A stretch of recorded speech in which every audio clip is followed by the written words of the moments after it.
Japan's unique culture, iconic urban landscapes, and historic hidden beauty. Its mountainous terrain unchanged for centuries.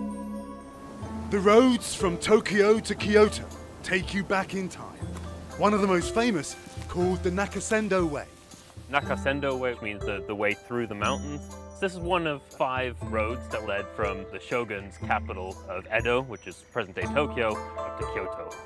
The story of this ancient path, as historian Oleg Benesh explains, is vividly depicted in these 19th century woodblock prints. Here we see a few pilgrims, we see peasants, we see people carrying goods, and we don't see any wheeled traffic. Someone wearing a basket. This strange headgear was worn by Buddhist monks. Back then, you'd meet all sorts of characters on this road. These days, the Nakasendo Way provides fresh air for hikers seeking a break from the stresses of modern life. They want to feel nature and like a Japanese old culture. In the olden days, this 350-mile trek took 2 weeks, and along the route were 69 so-called post towns. You can see people have never arrived. We've got a few horses here, people having a chat. It's a Wild West kind of scene.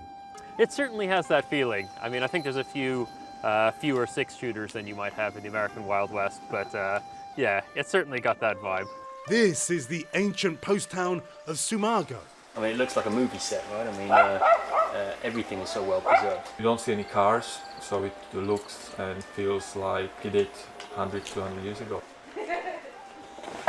In the tourist office, Mr. Fujiwara unravels one of the original maps. He tells us it charts a route through the mountains, where travelers encounter beautiful bamboo forests, waterfalls, shrines, and castles. This image here is of Inuyama Castle, which is the oldest surviving castle keep in Japan. It still exists today. The road could be dangerous too. In the early days, there were bandits. This bell is for scaring off bears.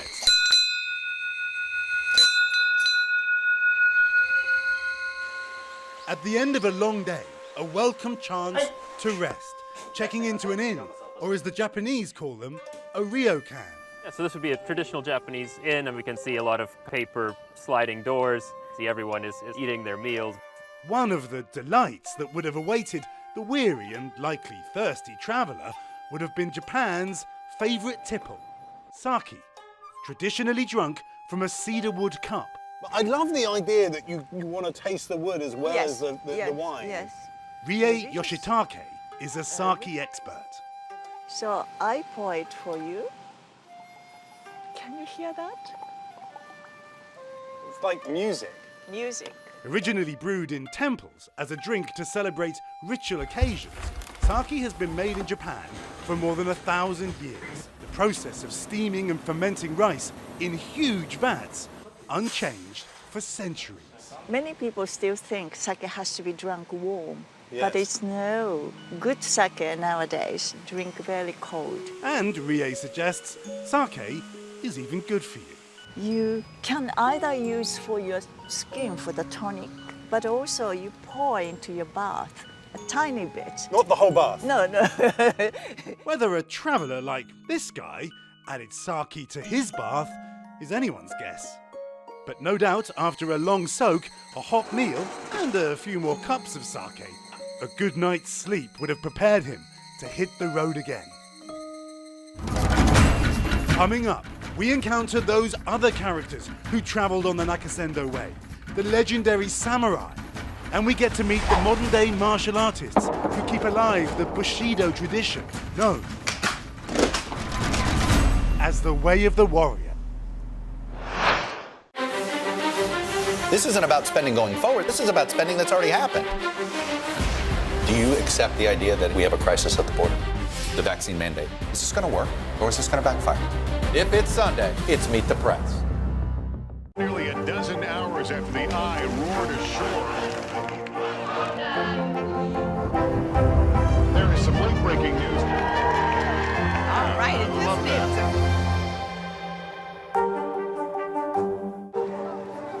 people really don't know what's going to happen. Nearly a dozen hours after the eye roared ashore. More good people than bad people, you know, right? 5 seconds. 4, 3. There is some late-breaking news 4 hours into the Iowa caucuses. Private hand delivering. All right, it just me too.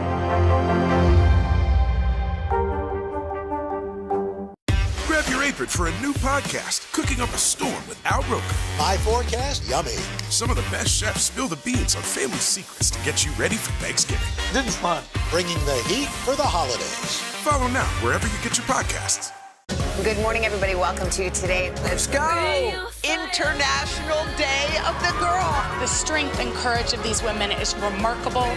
What's your message to girls who want to make a difference? Believe in yourself. You can make it happen.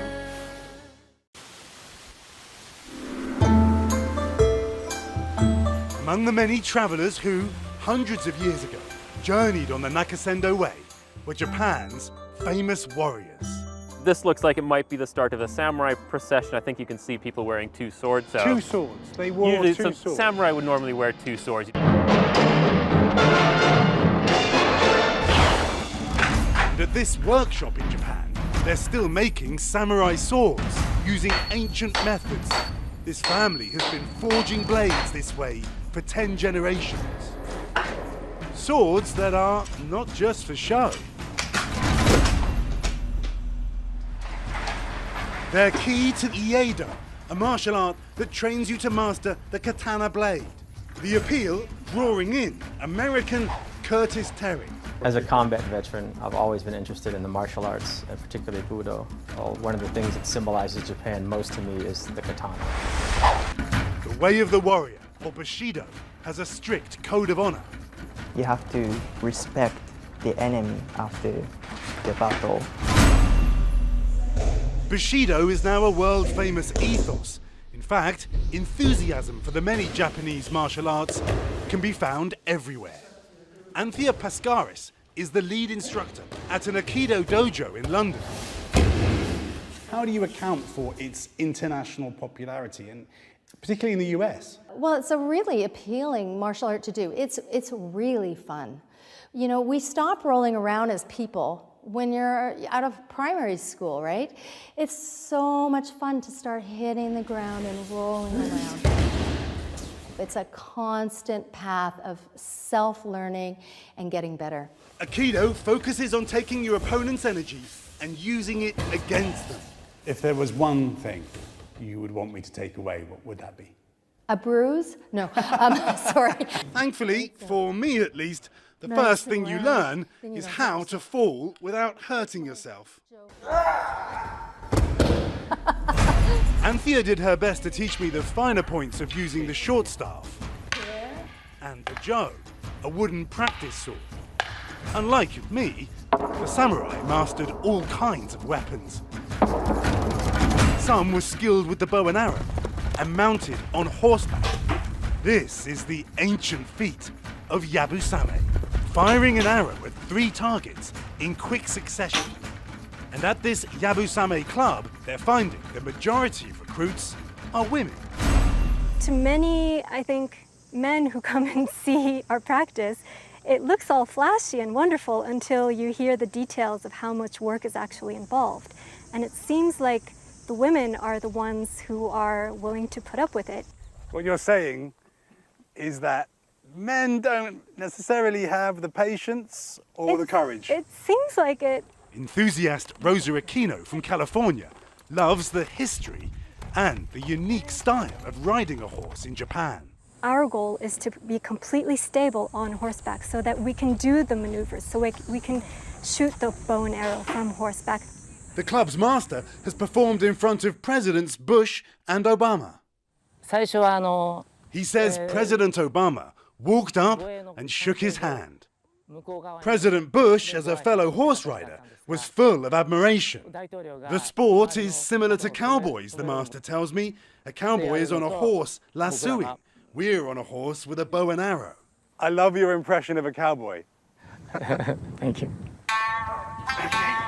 My turn to try and demonstrate Rosa is right when she says it takes time to learn. Okay, have we checked that there's nobody for a half a mile radius?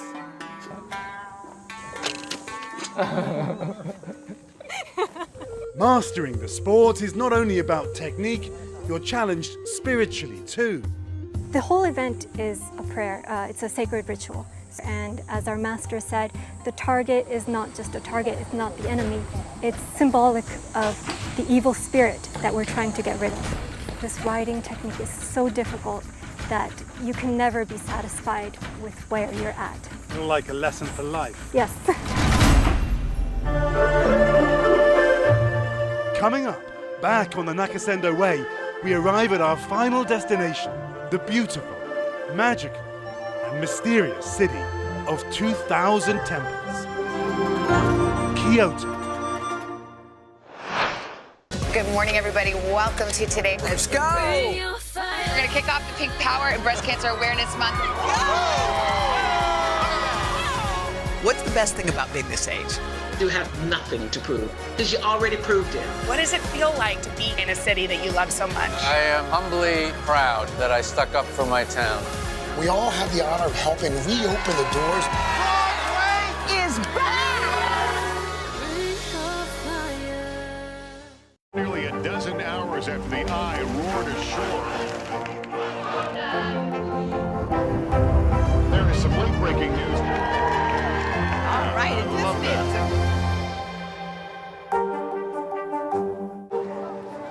People really don't know what's going to happen. Nearly a dozen hours after the eye roared ashore. More good people than bad people, you know, right? 5 seconds. 4, 3. There is some late-breaking news. 4 hours into the Iowa caucuses. Private Hammer delivering. All right,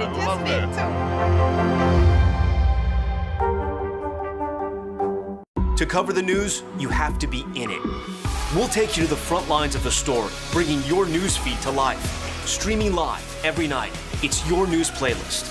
Top Story with Tom Llamas, weeknights at 7 on NBC News Now. For breaking news in our changing world, download the NBC News app. To cover the news, you have to be in it. We'll take you to the front lines of the story, bringing your news feed to life. Streaming live every night. It's your news playlist. Top Story with Tom Llamas, weeknights at 7 on NBC News Now. Today is now a podcast, available every morning. Listen wherever you get your podcasts. The Meet the Press Chuck Toddcast, free wherever you get your podcasts. On the Nakasendo Way, the final destination for many travelers, the heart of Japan. Kyoto, which was the old capital where the emperor still lived.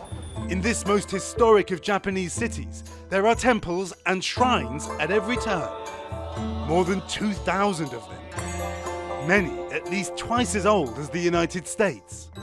Kyoto is also famous for its many festivals. Little wonder Kyoto's ancient rituals and pageantry have long been the focus of fascination for Americans. It's like a scene from a medieval scroll. We climbed the narrow streets to Kiyomizu-dera, a temple dating back to the year 778. Just stunning.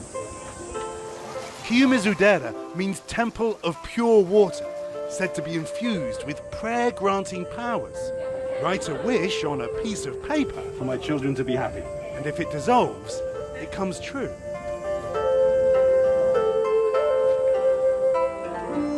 In the Gion district, young women dress in traditional kimonos, in time-honored fashion. Geisha, known as Geiko in Kyoto, still entertain visitors with music and dance from a bygone era. It's not just job, it's the way of life. Geiko Tomitsuyu says they share resources to get by. Women supporting women, a culture worth preserving. I believe Geiko is one of the most oldest job for business woman, very how can I explain? Well, you don't need a man.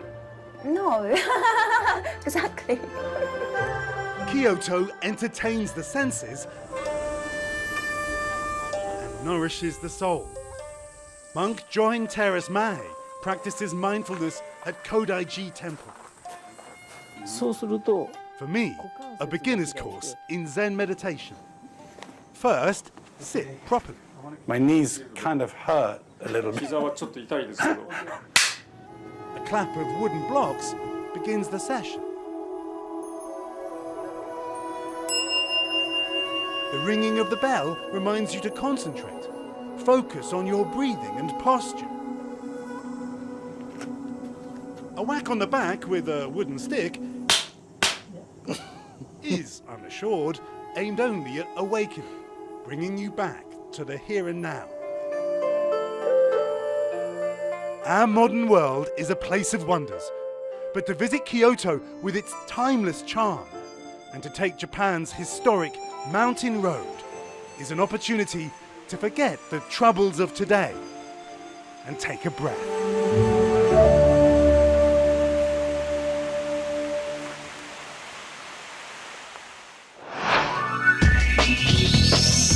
High rise, high tech, and highly stressful. The 21st century city is a computerized, gadget-controlled metropolis where even the line between human and machine is becoming blurred. Here in Seoul, South Korea, one of the busiest, stressiest cities on Earth, Hey Keith. Hi Keir. people like travel writer Keith Giopo go in search of a release from modern life, a slower pace, inherited from, some believe, a simpler, more enlightened time. So we head off, high into the mountains, to this remote monastery called Baekdamsa, where we will spend the weekend on a temple stay. We light the candle. It's like a light your mind too. Our spiritual guide during our stay is a temple monk called Dokje Sunim, or DJ for short. And when you leave the Dharma hall, then you shouldn't never face your backs. It's also her unenviable task to explain to us newbies the correct way to do things here. Or like a crab, we walk to the side. Interestingly, perhaps counterintuitively, finding peace does not mean a relaxed schedule. Dinner has to be eaten in half an hour.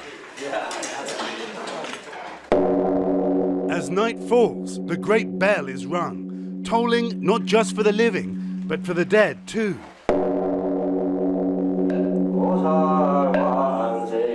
And in the Dharma hall, the ritual bowing and chanting begins. It is repeated 180 times.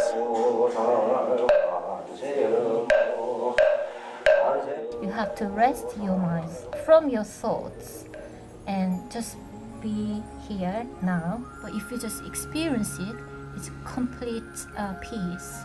It's like a vacation of the mind. Yeah, that's what this is. The day ends with a candlelight ceremony. Each candle carries a wish. You have name of someone and it's their wish. If you keep repeating it and then try to feel the wish by your heart, then it touches very deeply.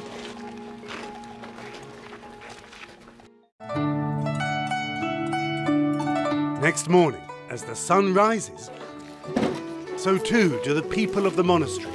Before breakfast, Keith and I go to meet DJ.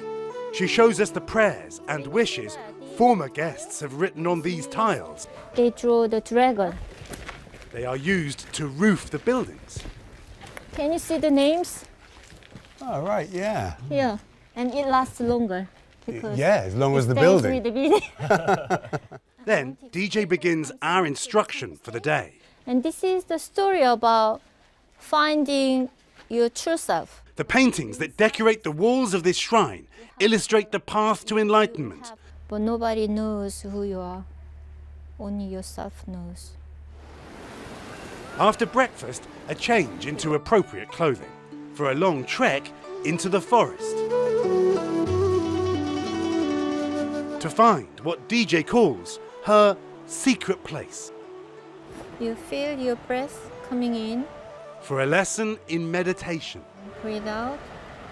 with your mouth. You breathe like that. Is that wrong? I would never imagine that I breathe wrong. Some people, yeah, they I still have a lot to learn. Keith, on the other hand, seems to be doing just fine. There are other rituals too. These are the stupa, kind of a wishing tower. There are thousands of them here, a sea of stupas, as far as the eye can see. Each stone is your big dream. Your big dreams? Yeah. Then you have to have little stones, but you put it underneath, and it becomes very good support between For your big dreams. Yeah. It's a tradition that goes back thousands of years, today being rediscovered by South Koreans who are relearning their culture and about themselves. Seoul is go, go, go, go, go. Here, it's like, hold on, just be, you know?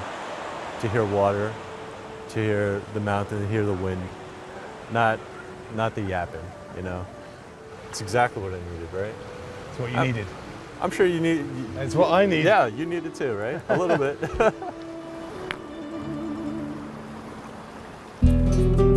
Coming up, at a remote crossroads in northern Spain, I meet up with two modern-day pilgrims who are making a different kind of spiritual journey, walking 500 miles along the ancient and holy road they call the Camino.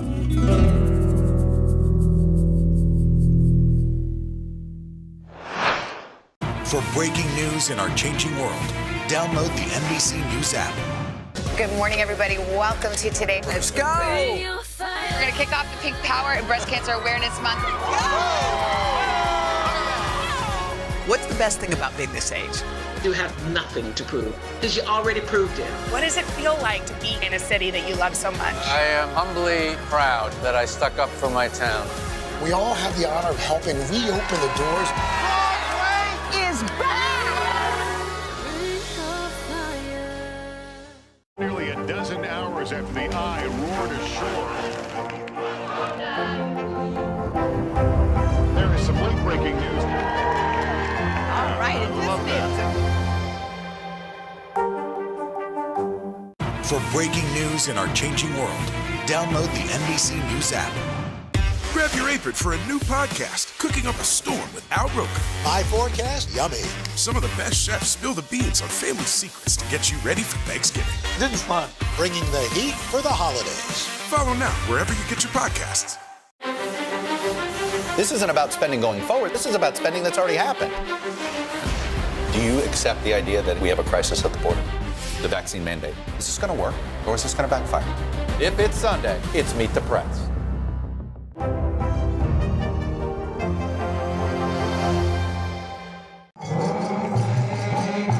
Pilgrimage, a journey of faith pursued by people through the centuries from many religions, with a united purpose, a search for spiritual refreshment.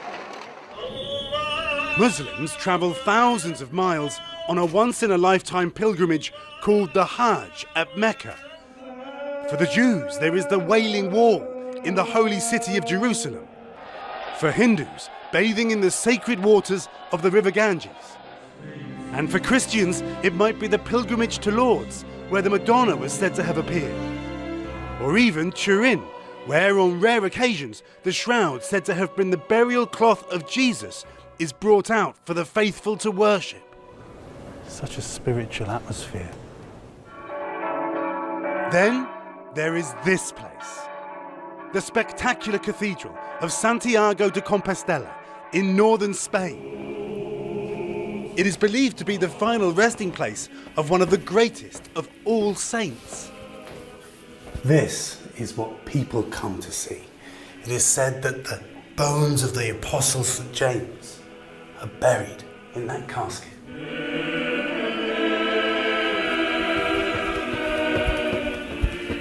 Looking down on centuries of congregations, here he is, the saint himself. And there's that shell, worn by the hands of pilgrims. A motif of St. James, the scallop shell, is carried by pilgrims who make their way here to this cathedral. Many of them have walked hundreds of miles along the ancient route they call the Camino, Spanish for the way. For those embarking on the full 500-mile trek, it begins high in the Pyrenees Mountains of southern France.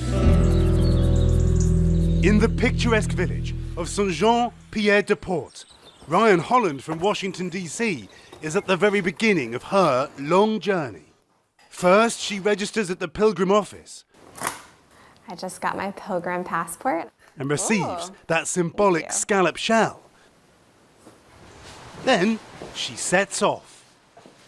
It's 8:13, so we need to get to stepping. Into the mountains.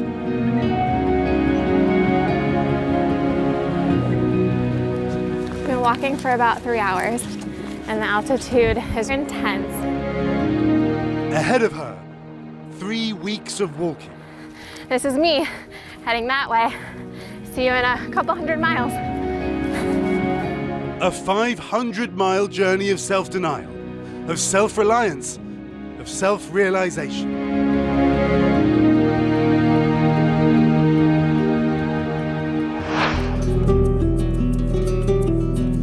A month has passed on this pilgrim's path. Hi. How fitting to meet you at a crossroads. So, how far have you come? A little over 300 miles. We have about 200 more miles to go. As many do, Ryan has found a companion to share the journey. This is my friend Celine. She's from Paris. She actually walked from Paris. You walked from Paris? Yes. And traveling this ancient and holy road has been an education for them both. Most of all, learning how big God is and how small you are. Though not every lesson need be so serious. We learned that the frog don't make the same noise in the US and in France. No. A frog? Yes. Yeah. Frogs sound different in America They do. and France? Frogs? It's quack, quack. Not ribbit, ribbit. The pleasure and pain of the Camino. Physical. In a day, Ryan and Celine can cover 30 miles or more on foot. And spiritual. At the end of a long day, a warm welcome at a local church. Along the route, many hostels where a pilgrim's passport is stamped. Dinner and a bed can cost less than $10. For the folks like Christine, who run these places, love thy neighbour applies to all who make the walk, often people in need. They lost their job, they lost their partner, and they need some time to put things back in order. These are people who don't go to a psychiatrist, but who find their own solutions. And they find them on the Camino. Some days, Ryan and Celine will have walked for 8 hours or more. It's a simplicity that you don't get in your everyday life. Just to be simply okay with where you are and that you're fed and that you have a bed.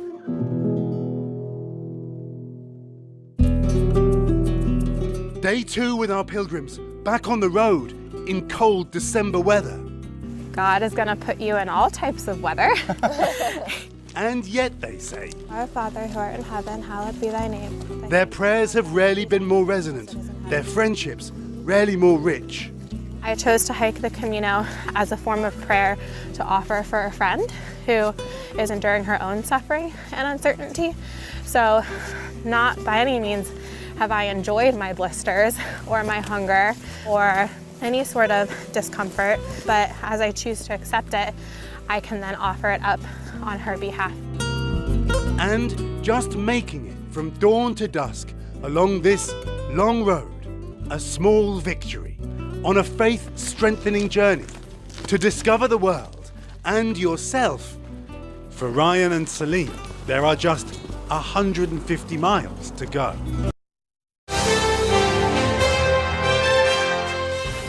Hey guys, thanks for doing this. So good to see you. You too, man. This is awesome, dude. Look at this vibe we got here. This is sort of your vibe, matches the shirt, Dan. Like, we've got it all going on for you here. It's intentional, man. It's perfect. Thanks for having us, man. It's good to see you. I want people to know that you guys are in the middle of rehearsals for the tour, and you flew here to New York, flying right back to Nashville to do this, so I cannot thank you enough. That's one part of it. Number two, I'm going to put the temperature at 103 in this greenhouse right now.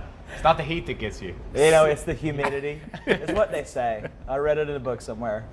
So I want to thank you doubly for doing this. Of course. So Dan, tell me how rehearsals are going. I mean, you were out on tour for 3 shows, March of 2020. You're selling out Bridgestone in Nashville. It's about to explode. And then boom, everything stops. It's so crazy, man. I mean, you never expect that to happen. We work our entire lives for this. You know, it's a dream to get to the level. I mean, it's just such rarefied air to get to the place where we can do an arena tour. You know, we've had such great support from everyone around us, our team, our families, our friends, our fans, and you get there, we get a taste of it. Like, we're all in. I mean, we're looking at MSGs sold out, all these amazing bucket list venues. And all at once, I mean, the entire world shuts down. And it was just, it got to our heads a little bit, man. You know, I think everybody, I speak for the music industry when I say it's like, we were all looking around like, do we still have a career? Are we going to be able to do this? You know, and I think the first couple weeks were sort of shell shock. I remember a lot of pacing around my yard, like just pulling weeds, doing all kinds of like odd jobs, landscaping, you know, trying to stay busy. And then I think, you know, after a few weeks of that, it was like, man, this is a crazy opportunity that we have. There's, you know, blessing in disguise, silver lining, not being on the road for a year and a half. Like, let's make the most of it. So we made an album, and now here we are a year and a half later, like with a new album out to the fans. A couple singles that have gone up the chart, gone to #1 that we've not gotten to play live a single time, which is like, that's the craziest thing in the world. Because usually when you have a #1 song or you've got a song at the top of the charts, you're out there feeling it. It's a tangible energy from the fans singing it back to you every night. But it's like, do people actually know this song? Is it, I don't know, is somebody playing a prank on us? But here we are in rehearsals, man, and it's going amazing. We're working new songs into the set, and I think, you know, speaking to our artist friends, speaking to everybody, crew, folks out there on the road, it's like the energy is high. Fans are ready for it. We've waited long enough. And I think, you know, I think it just causes us to appreciate the moments a little bit more. You know, usually those rehearsal days are grueling. You know, you're in there at 7 a.m., you're working till past 7 p.m. It's just long days. But I think we're all looking around, enjoying it a little bit more, appreciating, you know, the people, the friends that we get to spend the time with. And then it's all that much more worthwhile when we get out there and feel it on stage, man. We've gotten a few shows under our belts this summer, and it's like, I get goosebumps even thinking about it. It's crazy. I had a baby,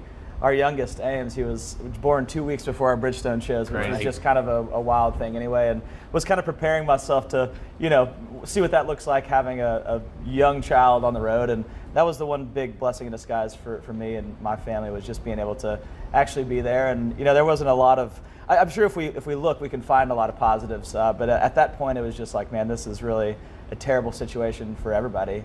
And you know, as the time went on, I think it was a learning curve of everyone just being like, okay, we're in this. We have to figure this out and kind of settle in together. And there was a lot of time. I think the biggest helps were just the community that we have there in Nashville, and being able to talk, and the technology that we had. You know, being able to get on Zoom or whatever it was, and to be able to still write songs and to be able to kind of help each other cope, I think. And, you know, Dan and I were always constantly texting of, you know, what's going on? What are you doing? 300 days to our next show. Are you ready? Yeah, man, I'm prepared. You know, a lot of people, it was like, you know, working remotely, and a lot of people were figuring that out and what that looked like with their jobs. And we're just kind of like, we don't have anything else besides this. You know, we can't get out on the road right now. We are forced to be in our homes. And for us, that was a difficult challenge, because we're so used to go.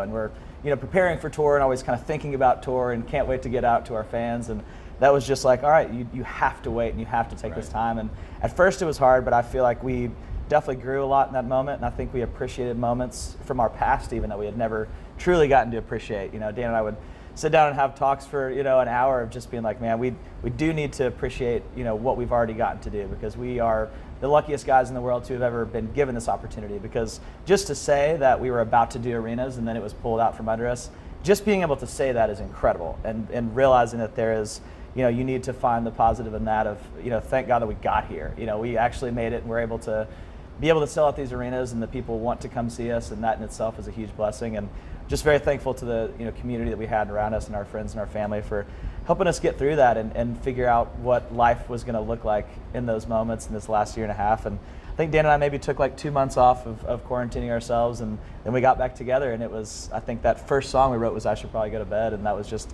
kind of where it started right there. For breaking news in our changing world, download the NBC News app. Good morning, everybody. Welcome to today. Let's go! We're going to kick off the Pink Power and Breast Cancer Awareness Month. What's the best thing about being this age? You have nothing to prove, because you already proved it. What does it feel like to be in a city that you love so much? I am humbly proud that I stuck up for my town. We all have the honor of helping reopen the doors. Broadway is back!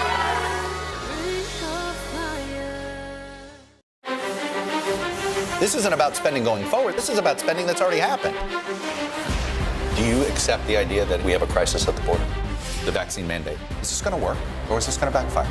If it's Sunday, it's Meet the Press. Make the most of your day with Today All Day. Get closer to all your friends at Today in a whole new way. Today in 30. We give you a mix of everything you love about our show In a mere 30 minutes. Shop today with Jill Martin. We're helping you shop like never before. The latest styles and biggest names. Today Food. Things are heating up in the Today All Day kitchen. Cooking essentials and recipe inspiration. Is that ready? Are you ready? Oh, I'm so ready. Only on Today All Day. For breaking news in our changing world, download the NBC News app. The Meet the Press Chuck Toddcast. Free wherever you get your podcasts. You guys were very productive. Okay, we're down now, we got to do something. So you dig in on this album. You already had a couple songs written and done, as you say. But what was that process like different from what it had been like in the past? You've been writing songs together for 9, almost 10 years, I guess. What was it like over Zoom? Is the process different? I mean, I think you're used to being in a room together, playing and working it out. What was it like to put good things together? Yeah, man, there's nothing quite like the camaraderie, to being in the room with your friends, feeling that energy. You get on an idea or a song, or you write a chorus, and everybody's like jumping up and down. But, you know, it was a learning curve at first to get on, you know, on a FaceTime or Zoom and try to write a song. But I feel like it was good for us. I feel like it caused us to go back to the basics, how we used to write songs, just sitting there with a pen and paper and an acoustic guitar and really diving in deep on the idea. Because on Zoom, it's like only one person's talking at once, you know, and one person's face pops up on the camera. So whenever you got an idea, you had to really bring it, you know. It was like all eyes on you versus being in a room. People are talking, there's music playing, it's, you know, it's high energy. You can get away with saying something you might not. Yeah. No, people just don't really react. Exactly. Like, okay, that one didn't land, but it's like just you on the FaceTime and no one says something. It's pretty embarrassing. You got to gather your thoughts, man. So everybody was bringing their A game, and man, I feel like we tapped into some of our best material just doing that. I mean, we were in our own world. You could put everybody on mute and kind of just dive in and focus on your own and be in your own space, and I think it was cool. And it was then for us when we made the album, when we recorded it, you know, luckily we've kind of always done that, just on my laptop, for better or for worse. I apologize to the fans out there. I wish you guys would do it more pro.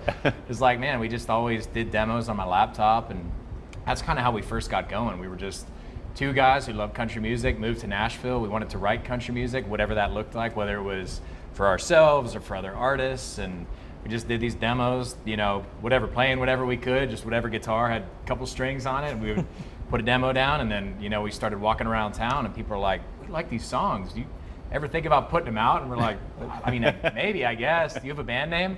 I guess Dan and Shay, you know, and that's kind of how that came about. But I think the fact that we had done that for so long gave us an advantage in this time where we could just kind of camp out in the guest bedroom in my house. I had a mattress. I got videos of it on my phone. You know, it's like mattress leaning against the wall. You know, I'm pulling dog blankets, you know, out of the closet, laying them on the floor. Hey, Shay, can you hold this pillow over your head? Gotta get the perfect acoustic, you know. You would think at this point in our career, 4 albums in, I was like, I should get a proper studio. Yeah, or something. exactly. I got the best singer in the world here, and he's like, you know, having to hold a pillow over his head to reflect the sound. So it was funny, man. Some good behind the scenes content on that. But I think the fact that it's just the two of us in the room, I mean, putting our stamp on it, I think that, you know, by the time it gets to the fans, they feel it, it's genuine, it's authentic, and it's us. You know, it's nobody telling us what we should sound like, what we should say, what we should do. Whenever it gets to the fans, I feel like that's why these fans have connected with this album. I mean, it's just, we left no stone unturned, man. We tried everything. You know, our fans deserve that. The people who have gotten us here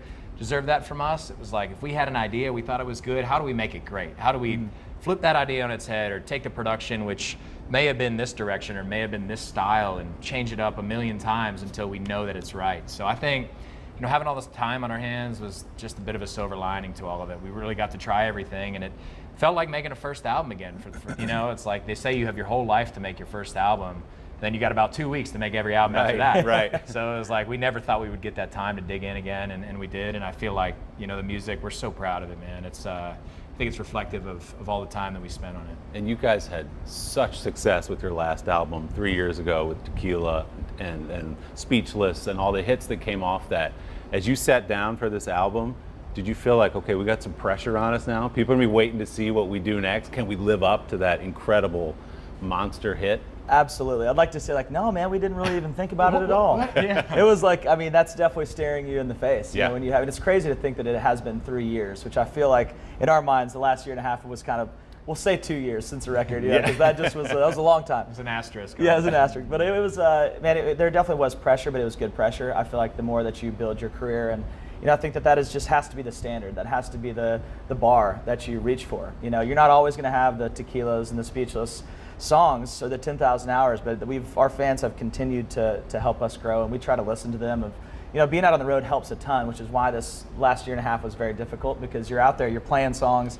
We didn't get to play I Should Probably Go to Bed after it went #1. We still haven't gotten to do that at our show yet, and that was a crazy thing, because you can feel the songs reacting as you're playing them live. I mean, you can feel it as it's going up the chart. There's a direct correlation between what's going on kind of, you know, on the radio and just overall all the socials. You can feel it kind of in that moment. So it was definitely a bar as we were trying to reach, and we'd had, I guess, you know, 3 #1 singles off this record already, which was, you know, as we were writing it, we had, I guess, 2, you know, at that point, and it was like, man, we really have to make sure that we're bringing our A game, because if you don't, I mean, these are gonna be standouts. It's like, yeah, they had a couple of hits on there, and then it seems like they might have quit halfway through. I'm not really sure what happened there, but it was it was a good process, because I feel like everyone felt the pressure in a good way. It was more of an excitement of like, all right, we have, you know, not having a bar would be a worse situation of like, all right, we have to figure out what a hit song sounds like. We have to figure out what our fans are going to like, and we had that bar that we could reach for, which is a huge help. I think when you're writing an album, we can look at and know what our fans are going to want to hear, and then kind of just be able to be genuine with it of like, all right, let's just kind of shoot for the stars on this and do everything possible that we can do. And luckily, unlike our last albums, since I guess the first one, we had the time to do that. Like Dan said, you don't have the time to truly put together, you know, an album like that. And there's so much that goes into it that people don't think about. And we were on the road and trying to prepare for that and making a good show. And there's so many, and we're very hands-on with that. So we're like trying to design a stage and design, you know, a tour and everything. So we never really had time to truly dive into an album. So this was a very welcome, you know, I guess it wasn't so welcome. We obviously did not want to go off the road, Right. but it was a nice surprise to be able to have, you know, the time to be able to work on that and really dig in. And Dan could spend 2 months on a kick drum sound and EQing one little sound. You know? And we could do that with the songwriting process as well. And that was just, it was a lot of fun, because it did remind me of kind of those early years whenever we weren't trying to think too much into it. We were trying to get in there and write great music, you know, something that we connected with. Because I think at the core of it, you know, songs that your fans are going to like. I think from those early years, we weren't thinking about like, okay, what are we gonna, we're just writing stuff that we love. Right. And we're just like, we love this. We were bumping it in my car and like blowing out the speakers in my Jeep at, you know, 2 a.m. and just so excited about these songs that we had created and the magic that had happened since we got together. And I feel like that really translated on our first record and kind of continued, you know, that. And we're able to do that, especially on this record, of just being able to sit down and kind of tell stories and talk with our co-writers and really dig into those songs and make sure that it was purposeful and not just, you know, all right, we're gonna try to do an album now, we got a month, here we go. And so we were able to really dig in on that and just make sure that everything was genuine in us, and it was a very, very fun process. And hopefully we don't have that much time again before we go out on the road, but it was a pretty awesome process for sure. Sometimes the news can be difficult and overwhelming for kids to understand. Will coronavirus come back next year? So to help make sense of it all, we've created a newscast just for them. Man, you know a lot. We hope your family will watch Nightly News Kids Edition. Good morning, everybody. Welcome to Today. Let's go! International Day of the Girl. The strength and courage of these women is remarkable. What's your message to girls who want to make a difference? Believe in yourself. You can make it happen. To cover the news, you have to be in it. We'll take you to the front lines of the story, bringing your news feed to life. streaming live every night. It's your news playlist. Top Story with Tom Llamas, weeknights at 7 on NBC News Now.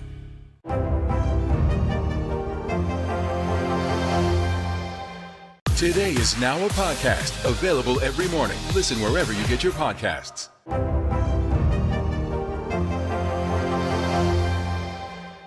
Good morning, everybody. Welcome to Today. Let's go!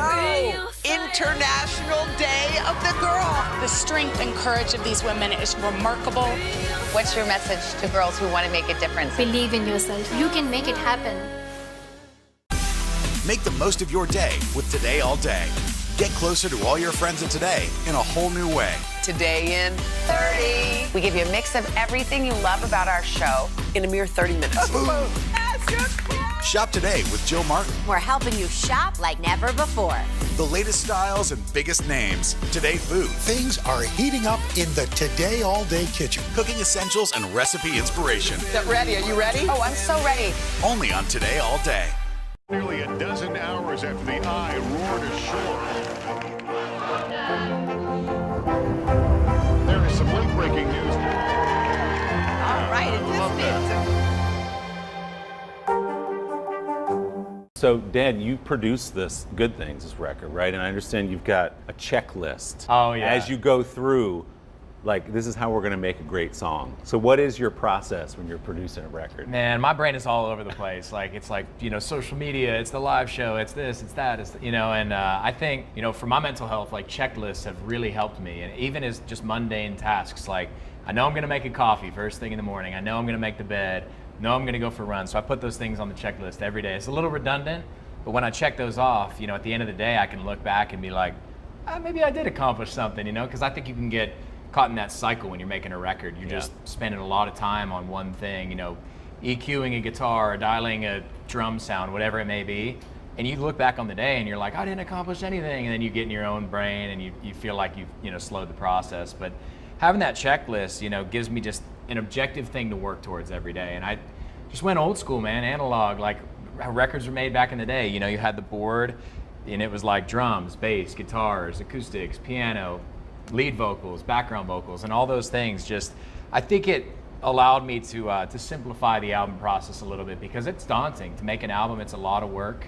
Not only us, but our entire team. It's like there's album art, there's all these different platforms. You have to deliver something different to everybody, and it's great. It means the music's getting out there, and it's nice that there are enough fans out there that are demanding the music, that we have, that we can put different versions of songs and different videos out to different folks. But it's a lot of stuff. So I think at the beginning of the process, it was like, all right, cool, let's keep the focus, let's draw this out. And I as it started going, as I was like checking away drums, all right, we're making progress here, we almost have an album. And it was it was such a good feeling, man. It's never done. I know anything in the creative process, it's hard to say it's like it's done. I always tell this story, but we had a song from the ground up on our second album.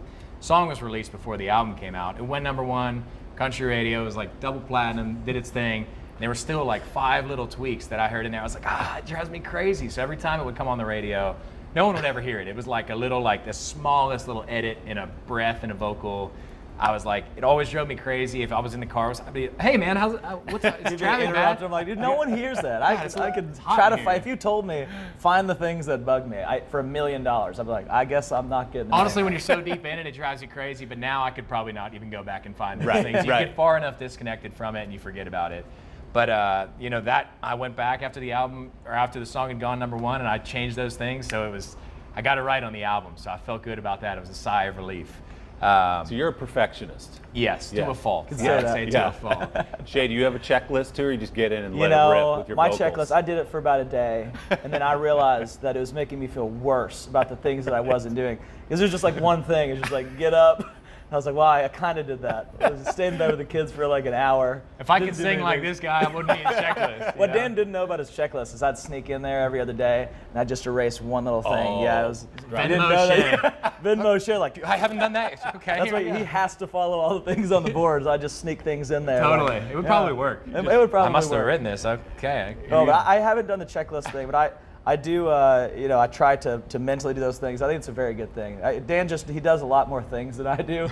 And so like, it would just not feel as good for my checklist. I'm like, got up with the kids, heard screaming for an hour and a half, like ate breakfast kind of at 11, But no, it's awesome, man. I love being able to see the process too. For him, it's like watching that from the outside perspective of when we sing the vocals, and as the process is happening, I was going over to his house a lot, and I mean every time I'd go back, and this guy, I mean it's like the thing was just filling up, and I was like, we're gonna do this, dude. Like it's gonna get done, and it was a really cool thing to see, and I feel like the checklist thing has definitely been a nice process to watch from the outside. For sure. It was like not fully committal though. It was a dry erase, so at any point I could be like, wipe it off. No, the drums aren't right.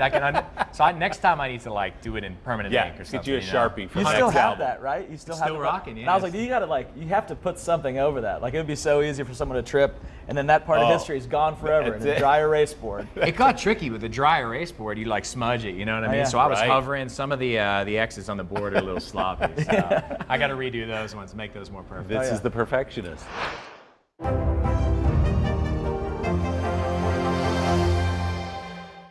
News is more than a headline. It informs, it inspires, and it still matters. To cover it, you have to be in it. And that's what we're gonna do. Every night, we take you to the front lines of the story, where it's actually happening, with NBC News journalists on the ground from all over the world.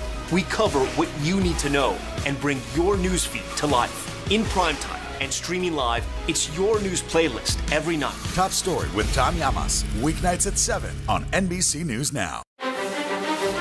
This isn't about spending going forward. This is about spending that's already happened. Do you accept the idea that we have a crisis at the border? The vaccine mandate. Is this going to work, or is this going to backfire? If it's Sunday, it's Meet the Press. People really don't know what's going to happen. Really, a dozen hours after the eye roared ashore. There's more good people than bad people, right? 5 seconds. 4, 3. There is some late-breaking news 4 hours into the Iowa caucuses by the man who delivered it. All right, it just me too.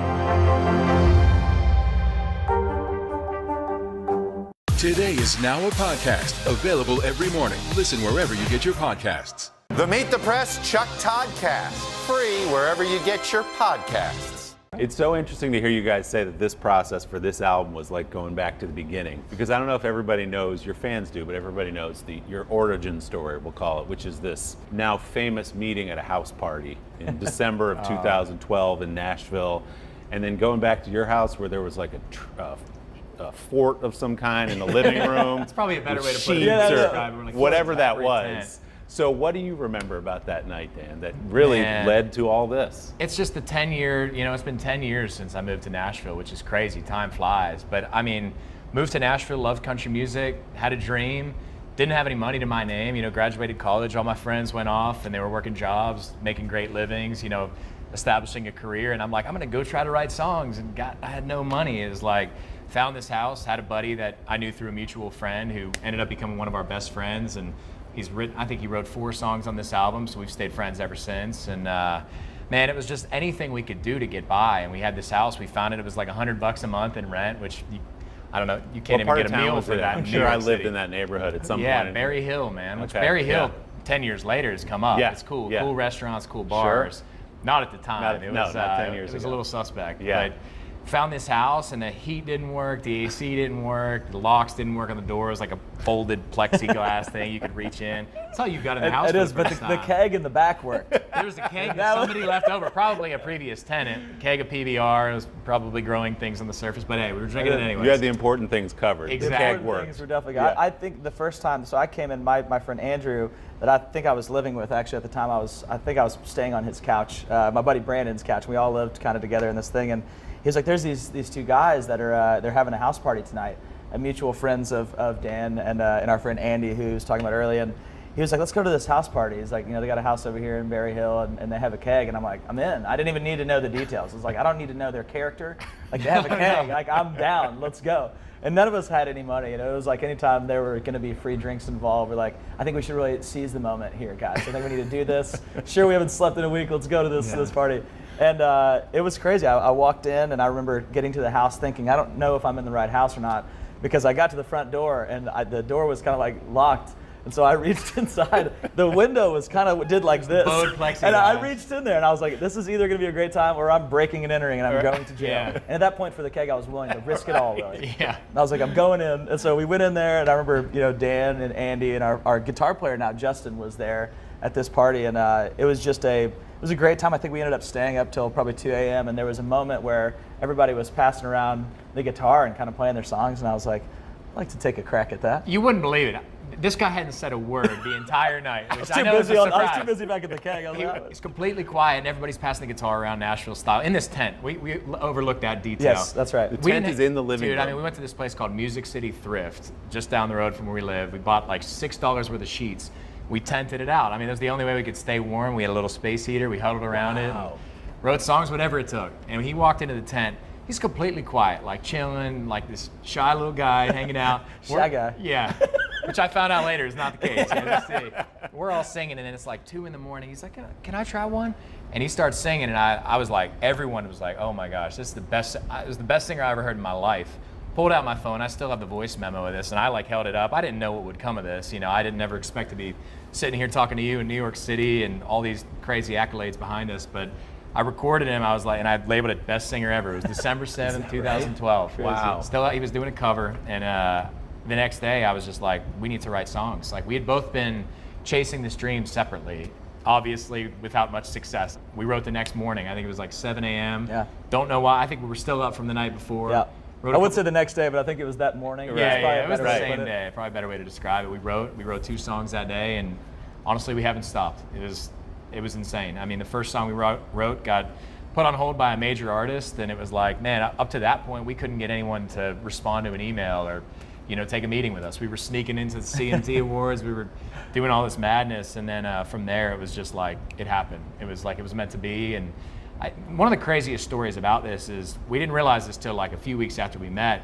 Shay had lived in Pittsburgh, like, I don't know, less than a mile from where I grew up. We didn't know each other. Oh, wow. He went up there. Pretty insane, man. I mean, it was like, I was describing like where I was like, yeah, I lived in Pittsburgh for a second. He was like, where at? Well, where at? And I was like, well, I was over here. It was like near Allison Park and all these places. And he was just like, yeah.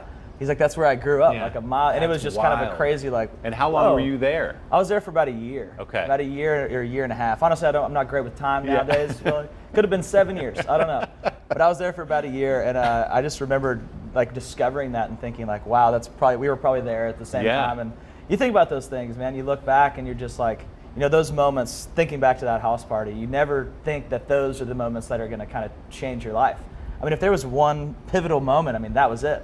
Meeting Dan there in that house party, and I was just thinking that I was going to go for some free beer. So the moral of the story is always go to the party. Yes, if there's free beer, go to the party. If you're in Nashville, you got to go. Your life philosophy really paid off. It did. Okay, last question before I get you out of the greenhouse. Was there ever any consideration at the beginning of being Shay and Dan rather than Dan and Shay? Dude, it's a great question. I don't know how the name came about. It was always just like, we never set out to be a band. We were just 2 best friends writing songs. We would walk into a place like a publishing, somewhere that we were trying to get a free meal. Hey man, you want to take us out for lunch or a beer? Oh yeah, you've got a company card. Let's go. Dan and Shay are here. Oh, Dan and Shay are here. It was just like that was the way it went. But now that I analyze it in reverse, it was like maybe it was because if it was Shay and Dan, the word "and" ends with a D, and then Dan starts with a D. So there's a little bit of gray area due to Shay and Dan. You got to it's a little more difficult to say. It doesn't roll off the tongue as much having the D of and the D of Dan back to back. We have a whole chart written out if you really want to see thought it. about this. You know what I'm saying? We really dove into this. He's got another checklist. Yeah, he's got another checklist. On the other side of that is a reasoning. It also Shay and Dan just sounds a little silly. I think it's a. See, exactly. You tied the 2 letters, the Shay 2 D's there together. Shay and Dan. You're right. Basically, like because Shenandoah was already a band, so Dan and Shay was. Everyone just called us Dan and Shay, and it was just kind of went from there. And also, we had a couple band names that were absolutely atrocious that we will not talk about in front of the country, Willie. Come on. And there was, I'll say one because it wasn't our idea. My lawyer one time, like early on, we did this showcase thing, and he wrote down this thing thinking like, had an aha moment of like, guys, you might want to get over here because this is about to be. It took him 10 minutes to type it on his iPad. It was kind of a peck situation where like, and he clearly, I mean, it looked like he was writing a 1,000-page document, and he was just writing this thing out. And he has this big reveal, and he kind of does this with the iPad. And we're sitting there, we're like, oh, like, things are about to heat up, dude. This is our future. Welcome, you know. And he flips it around and it says, "School's out." And Dan and I, we're just like, you know, I mean, you should have seen the look on our faces. We didn't know how to react. That's crazy. He was, so "School's out" did not make the cut. Dan and Shay, history was made. That's great. right. Guys, thank you so much for doing this and for coming all the way from Nashville and sitting here with us on a hot summer day. You're the best. Thank you for taking the time, man. This is a blast.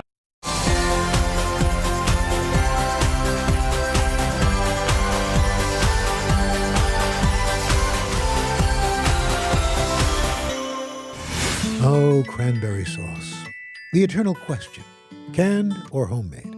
Probably one of the biggest debates of the Thanksgiving meal. And while for some, this dish might be the last thing you really even think about when you're prepping your Thanksgiving meal, our next chef has a recipe so enticing that it just may convince you to serve cranberries as your main course. His name, Sean Sherman, a James Beard Award-winning chef, also a member of the Oglala Lakota tribe, raised in Pine Ridge, South Dakota, currently living in Minneapolis, Minnesota. Chef Sean is committed to showing people some of the incredible dishes that can be made with foods indigenous to this continent. Today, he's going to take us through one of his favorite recipes, wojape, a traditional sauce made out of berries. Now, while a lot of different kinds of berries can be used in this dish today, we're going to use cranberry and rosehip. It's a recipe that's sure to not only change the way we consider cranberries, but teach us something as well. Sean, thanks so much for joining us today on Cooking Up a Storm. Thanks for having me. Really appreciate it. Here's the thing. This dish is not only gorgeous, but it is delicious as well. And it seems to me that it would be a very versatile kind of recipe in that you can pair this with different things. Today, we've got this wonderful cornbread-like meal, but what are some of the other pairings that this could go with? Well, I mean, it's just a sauce, so I feel like there's no rules. You can do whatever you want to with it. You can use it for leftovers the next day. You can make a salad dressing with it. You can freeze it and make a sorbet. You can do all those things. This is something you grew up with. Your grandmother would make this, wojape, which it's a Lakota word, but using a different berry. How would she make it? What berries would she use? Well, we traditionally use choke cherries because the choke cherry trees grew all over the plains around the Badlands and Black Hills in South Dakota. So we harvested a ton of choke cherries, and then they would just cook it down with water and sweeten it if it needs to be sweetened a little bit. But for me, that aroma just sends me right back to being 5 years old. You've got this terrific restaurant in Minneapolis. What berries do you use for your wojape in that restaurant? At our restaurant called Owamni by the Sioux Chef, spelled S-I-O-U-X, we use all sorts of berries. We've been using aronia berries, choke cherries, cranberries, blackberries, blueberries, both wild and domesticated. But we also utilize a lot of wild foods out there too, lots of conifers and trees, lots of wild herbs like hyssop and bergamot. And there's so much to explore when you start looking around the world and seeing all these plants with all these great tastes and flavors. I feel like the Western diet's never really touched like the amazing flavors of where we are here. Is this, in a sense, a seasonal dish in that using different berries that are native and are in season at different times? Absolutely. I feel like this is a perfect time, into the fall season because cranberries come out around that time, September, October, and the rose hips are best when they're drying up and the leaves are turning color and they get a little bit sweeter. So that's a good time to harvest them in the wild if you know what to look for. So I feel like it's a very fall recipe. This food and the food you prep, is that in a sense, it's what would have been foraged? Yeah, we just try to make food taste like where we might be. So I'm in Minneapolis around the Great Lakes where there's lots of woods and lakes. And, if I find a cranberry bog, there'll be some rose hips along the lake shore and there'll be maple trees around there too. So all those ingredients are living together right there. And it's fun to think about that of, what were indigenous peoples utilizing for food and what was in their pantries and what were the flavors that they were playing with to create all sorts of recipes. Nearly a dozen hours after the eye roared ashore.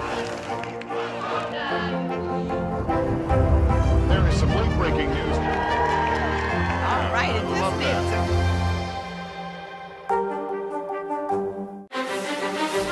This isn't about spending going forward. This is about spending that's already happened. Do you accept the idea that we have a crisis at the border? The vaccine mandate. Is this going to work, or is this going to backfire? If it's Sunday, it's Meet the Press. The Meet the Press Chuck Toddcast, free wherever you get your podcasts. To cover the news, you have to be in it. We'll take you to the front lines of the story, bringing your news feed to life. Streaming live every night. It's your news playlist. Top Story with Tom Llamas, weeknights at 7 on NBC News Now. Good morning, everybody. Welcome to today. Let's go. We're going to kick off the Pink Power and Breast Cancer Awareness Month. What's the best thing about being this age? You have nothing to prove because you already proved it. What does it feel like to be in a city that you love so much? I am humbly proud that I stuck up for my town. We all have the honor of helping reopen the doors. Broadway is back! For breaking news in our changing world, download the NBC News app. The Meet the Press Chuck Toddcast, free wherever you get your podcasts. Sean, what are rose hips? I just all I can think of is like a flower that looks like Elvis singing, but I'm sure it has nothing to do with that. What are rose hips? So if you know what a rose plant looks like, right. You'll find these little red kind of blossom pieces on there. And as they dry up, they get really sweet and tart, and it's a wonderful flavor. So I harvest a lot of wild foods in the forests and on the Great Plains, because that's kind of the area that I live in. And there's rose hips all over the place, and they're really fun to harvest. And, you know, there's thorns. You have to be a little bit careful with picking them. And there's a lot of seeds in them, so they take a little bit of work. But there's plenty of places to find dried rose hips that are seeded and sifted and easy to use. And you can literally just pour some hot water out over those, and it'll turn into a rose hip jam within moments. So it's a wonderful little piece. And if you don't have rose hips, what would you substitute that? You can use whatever you want to. I mean, like I said, when I grew up, wojapi was choke cherry, but we use lots of mixed berries. So you can do cranberry and blueberry. You can do cranberry and blackberry, cranberry and strawberry, like whatever makes you happy. So, Sean, is there a particular dish that goes with wojapi? Well, when I was growing up, it was fry bread, which actually has a lot of interesting history too when it comes from colonized foods. But you know, I just love it with vegetables. I love it with this cornbread that we're serving with it today.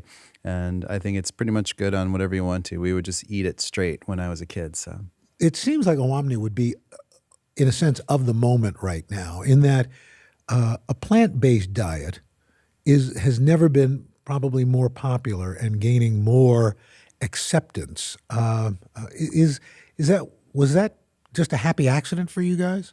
You know, we celebrate a lot of plant-based foods. I myself eat largely a plant-based diet, and it was easy for us to celebrate plants because we cut out dairy, so there's no cheese and all that stuff in our food. So if it didn't have meat on it particularly, then it was completely plant-based. So over half the menu ended up being plant-based like that. And, you know, it's good because you eat that food and you feel healthy. It agrees with your stomach and your body, and it makes your mind happy. Yeah, what are some of the goals of your new restaurant, Owamni, in Minneapolis? It's really to showcase that a modern indigenous restaurant can exist in this world. I feel like we should have indigenous restaurants in every single city because we're in these food capitals like Manhattan, like Chicago, like, you know, and there's 0 Native American restaurants, which is insane because no matter where we are, we're standing on indigenous land, and there should be healthy and happy representation of indigenous cultures and showcasing that diversity and celebrating that diversity through food and through story. We're talking about this dish for Thanksgiving, which, you know, for the indigenous peoples of our country, it's got to be a complicated holiday. It absolutely is. I mean, because if you look at the Pilgrim and the Indian story, you know, there's a lot of erasure going on. It's kind of like, remember that time we had you over for dinner a few hundred years ago? You know, it doesn't talk about all of the really intense trauma that happened to indigenous peoples, especially in the 17 and 1800s, and even, you know, through the 1900s. And so there's a lot of repair work to do, and we shouldn't be celebrating those stories that really have no basis in reality. But we can be celebrating holidays to come together as people and as families and to celebrate food. And why not celebrate the food of the land you're standing on? For you growing up, what was your relationship? I mean, I try to imagine what it would be like because, again, having grown up in this country, but, you know, again, you know, as a Black American having, you know, a complicated relationship. But for you, a holiday, one of our central holidays in this country, based on, in a sense, this mythology that wasn't correct. Were you aware of that? Did it make it a difficult time for you to celebrate growing up? You know, it's just complicated, like you said. So some family really embraced it and really loved the whole dinner, the whole classical dinner, and others were really upset about the whole story for obvious reasons. And so I have lots of family members that won't celebrate Thanksgiving, particularly because of that. But I feel like we can grow out of that. I feel like we can move forward with it. I feel like that particular holiday doesn't have to carry that mythology with it, and we don't have to single out an entire culture with an untrue story. So here we are, 2021. What role do you think Thanksgiving plays today, or should it play? It should really be a celebration of harvest. It should be a celebration of coming together. It should be a celebration of being thankful and looking forward and just, being with people that we love and missing the people that can't be there with us. A number of folks that we've talked to on this podcast have talked about that the Thanksgiving for them tends to be their favorite holiday because at its core, especially today, it's more about not so much what happened in the past, but what's happening now and why we are thankful. And it doesn't have a religious connotation. It's not about gift giving. It is just about celebrating what you are thankful for. That's what it should be for, and it shouldn't have this kind of nationalistic kind of touch to it, of celebrating, this Pilgrims and Indians coming together situation where everything's good, because it's not that simple. Like, there's a lot of things that we should address in our society of how this country was built and things that we need to do better to move forward. And again, it's celebrating more diversity, inclusivity, I think is going to be more important. And learning about a food's history or the importance that an indigenous food played in this country and continues to play. Does that food history bring us, or can it bring us closer together? I feel like it can, because I feel like if people truly understand how countless communities were surviving for thousands of generations before anybody else showed up on this land space, and all the amazing diversity of food and flavor that was out there, there's so much to learn. When you look at some of these bases, like the corn, the wild rice, the cranberry, the maple, the rose hips, all those are from these regions, and there's so much history behind there, and there's so much connection to indigenous peoples with these foods, and we should be learning about those stories. It'll help open us up. Mm-hmm. For you, what are you thankful for this year? I'm thankful for everything that we're able to do. I'm thankful for the work that we have, for the team that's behind us. I'm thankful for being around all this wonderful food. I'm thankful for all these opportunities to tell these stories. And I will tell you, I think what is unique about wojape that I don't think any other dish that we've prepared during this podcast, I think that is the one thing that literally can be from start to finish in a meal. It could be in an appetizer, it could be part of an entree, could be a dessert. I mean, this is probably the Swiss Army knife of Thanksgiving food. It's extremely versatile, of course. Yeah, and again, there's no rules. You can do whatever you want to with it. I like that for Thanksgiving. Thanksgiving, no rules. Wojape. Nearly a dozen hours after the eye roared ashore. There is some late-breaking news. All right, it just did. Sometimes the news can be difficult and overwhelming for kids to understand. Will coronavirus come back next year? So to help make sense of it all, we've created a newscast just for them. Man, you know a lot. We hope your family will watch Nightly News Kids Edition. For breaking news in our changing world, download the NBC News app. The Meet the Press Chuck Toddcast, free wherever you get your podcasts. People really don't know what's going to happen. Nearly a dozen hours after the eye roared ashore. More good people than bad people, right? 5 seconds. 4, 3. There is some late-breaking news 4 hours into the Iowa caucuses. Private hand delivered. All right, it just did too.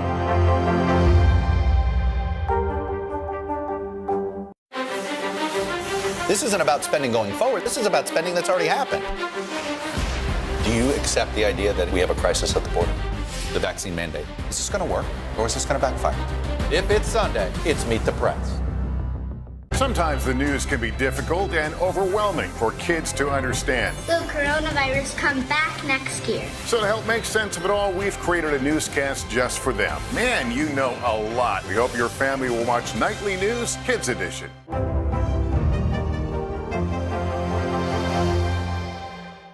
Grab your apron for a new podcast, Cooking Up a Storm with Al Roker. My forecast, yummy. Some of the best chefs spill the beans on family secrets to get you ready for Thanksgiving. This is fun. Bringing the heat for the holidays. Follow now wherever you get your podcasts. So thrilled to have you. And you know, look, I don't think people realize what a real food town Minneapolis is. And you found this place with your restaurant, Owamni. Tell me about it. Well, we are right on the Mississippi River, and we're right on a really sacred Dakota space because there used to be this beautiful waterfall right in that area, right downtown Minneapolis, and it was called Owamni Yamni by the Dakota people. And we took the short name Owamni to celebrate this beautiful place to showcase what is modern indigenous food, and really kind of utilizing a lot of wild foods around us and making food taste like where we are. And Sean, I think what we're making today is basically central to your restaurant, Owamni. You don't use what you call colonized ingredients. Explain that. Well, we cut out ingredients that weren't from here, so we removed things like dairy, wheat flour, cane sugar, beef, pork, chicken, things that were introduced to these lands, and we really focus on what were the foods of where we were or where we are. So we utilize a lot of wild foods, a lot of native agriculture products like corns, beans, squash, maple, pieces like that, and just again, like try to make food taste like where we are and put a lot of representation into the indigenous cultures of that region. Which I think is really important coming up for Thanksgiving. What are we making? This is kind of a cranberry sauce, but a different take. What are you making? It's just really simple because we're just utilizing cranberries, and we're utilizing rose hips, and we're utilizing maple, and all three of those things live together. So you can find a cranberry bog in the Great Lakes regions, and you can look around and find wild roses and find maple trees, and all those ingredients live together right there. And the dish is called Wojapi is what we call it. Wojapi. Traditionally for us, we utilize choke cherry as a berry sauce for that piece. How do we start this? All right, well, all we're gonna do basically is just put everything in a pot and let it go. Wow, this is gonna be a tough one. It's a pretty simple recipe. And all of these, both the rose hips and cranberries have so much natural pectin that just thickens up so nicely. Now, in rose hips, where do you get rose hips? Well, you can find rose hips online. You can find them at some health food stores, but we harvest a lot of them wild because they're all around the lakes, they're all around the forest, they're all around the plains. It's good. We try to entice people to learn about the plants of their regions, and there's so much food and medicine and stuff that we can be doing with this. And some natural sweeteners really go really well with this stuff. Some maple syrup? And it's the simplest recipe in the world because it's just, everybody has cranberries on their Thanksgiving table, and this is just looking at it through a different lens. We even put things like cedar or pine or something to give it a little flavor of the forest of where we are, yeah. So you're using frozen cranberries, but could you use fresh? Oh, absolutely, because fresh cranberry season is great when it's here, and we utilize a lot of them, but the frozen cranberries, non-sugared, are so good, you know. Wow, you know, it's funny you talk about cedar, and I had made a recipe this past holiday season that called for a pine simple syrup, and I never thought that, you just clean off the Christmas tree and you boil it with sugar and water, and you end up with a wonderful aromatic syrup.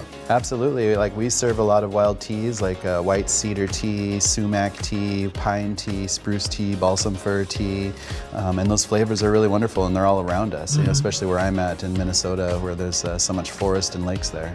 Now, how long will you cook this down for? You only need to cook this for about 15 minutes, really, and it becomes, you can kind of cook it to where you feel like the consistency is going to be where you want it to be. So we've got some over here that's already been simmering.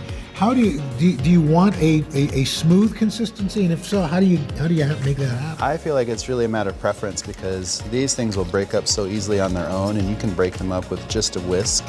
But if you happen to have an immersion blender and you want a really smooth sauce, then you're able to just buzz this up really quickly and carefully. And you want to be really careful, of course, because it's hot liquid and you don't want to spray everywhere. So, yeah, that's it. Yeah. I'm looking at this, and it would almost seem like if you had leftovers, you could freeze this and almost make a sorbet. Absolutely, yeah. The same situation, because it's just the simplest of sauces. You can put it on sandwiches. You can, put it on, use it as a salad dressing once it's cold. Oh wow! You can do all sorts of stuff. And you can smell a little bit of that rose hip in the cranberry that kind of sets it aside. Oh yeah. How did you come up with this? Well, it was just the simplest of ingredients. So basic cranberry sauce is just that, cooking some cranberries in some water. Adding the rose hips, I think, adds a little bit more thickness and sheen to it and a little floralness. You're just using a natural sweetener like maple or maybe agave or something like that, just really kind of brings it out. So it doesn't need to be a big sugary sauce, because the fruit itself has a lot of flavor. And then what are we serving this with? So we make these little husk breads at our restaurant, and it's just really simple because it's literally just dried corn that's cooked and then ground into a corn dough. And we're actually using some of this puffed wild rice. So we just take wild rice, because where we are in Minnesota, we have true wild rice growing around all the lakes. There's 15,000 lakes in Minnesota, and there's so much of this. And we just dry toast it, and it just makes a nice little snack. Oh, this is toast. So you eat it just you can eat it just like that. Oh, that's crunchy. Yeah, it's good. It's good. And then so this stuff, you just add a little bit of sauce. Like so. So these little corn packets have wild rice, a little bit of fresh corn, dried corn, and it's just so simple. And again, because of what we do, we're gluten-free, dairy-free, sugar-free, soy-free, pork-free, you name it. So, and it's healthy and it tastes good.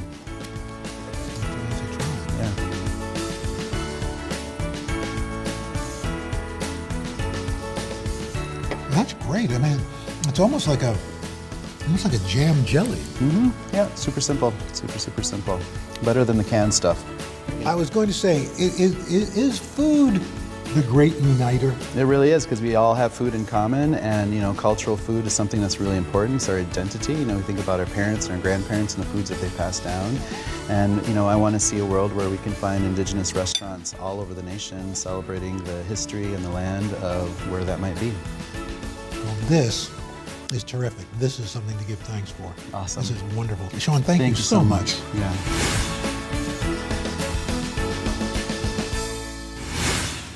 Sometimes the news can be difficult and overwhelming for kids to understand. Will coronavirus come back next year? So to help make sense of it all, we've created a newscast just for them. Man, you know a lot. We hope your family will watch Nightly News Kids Edition.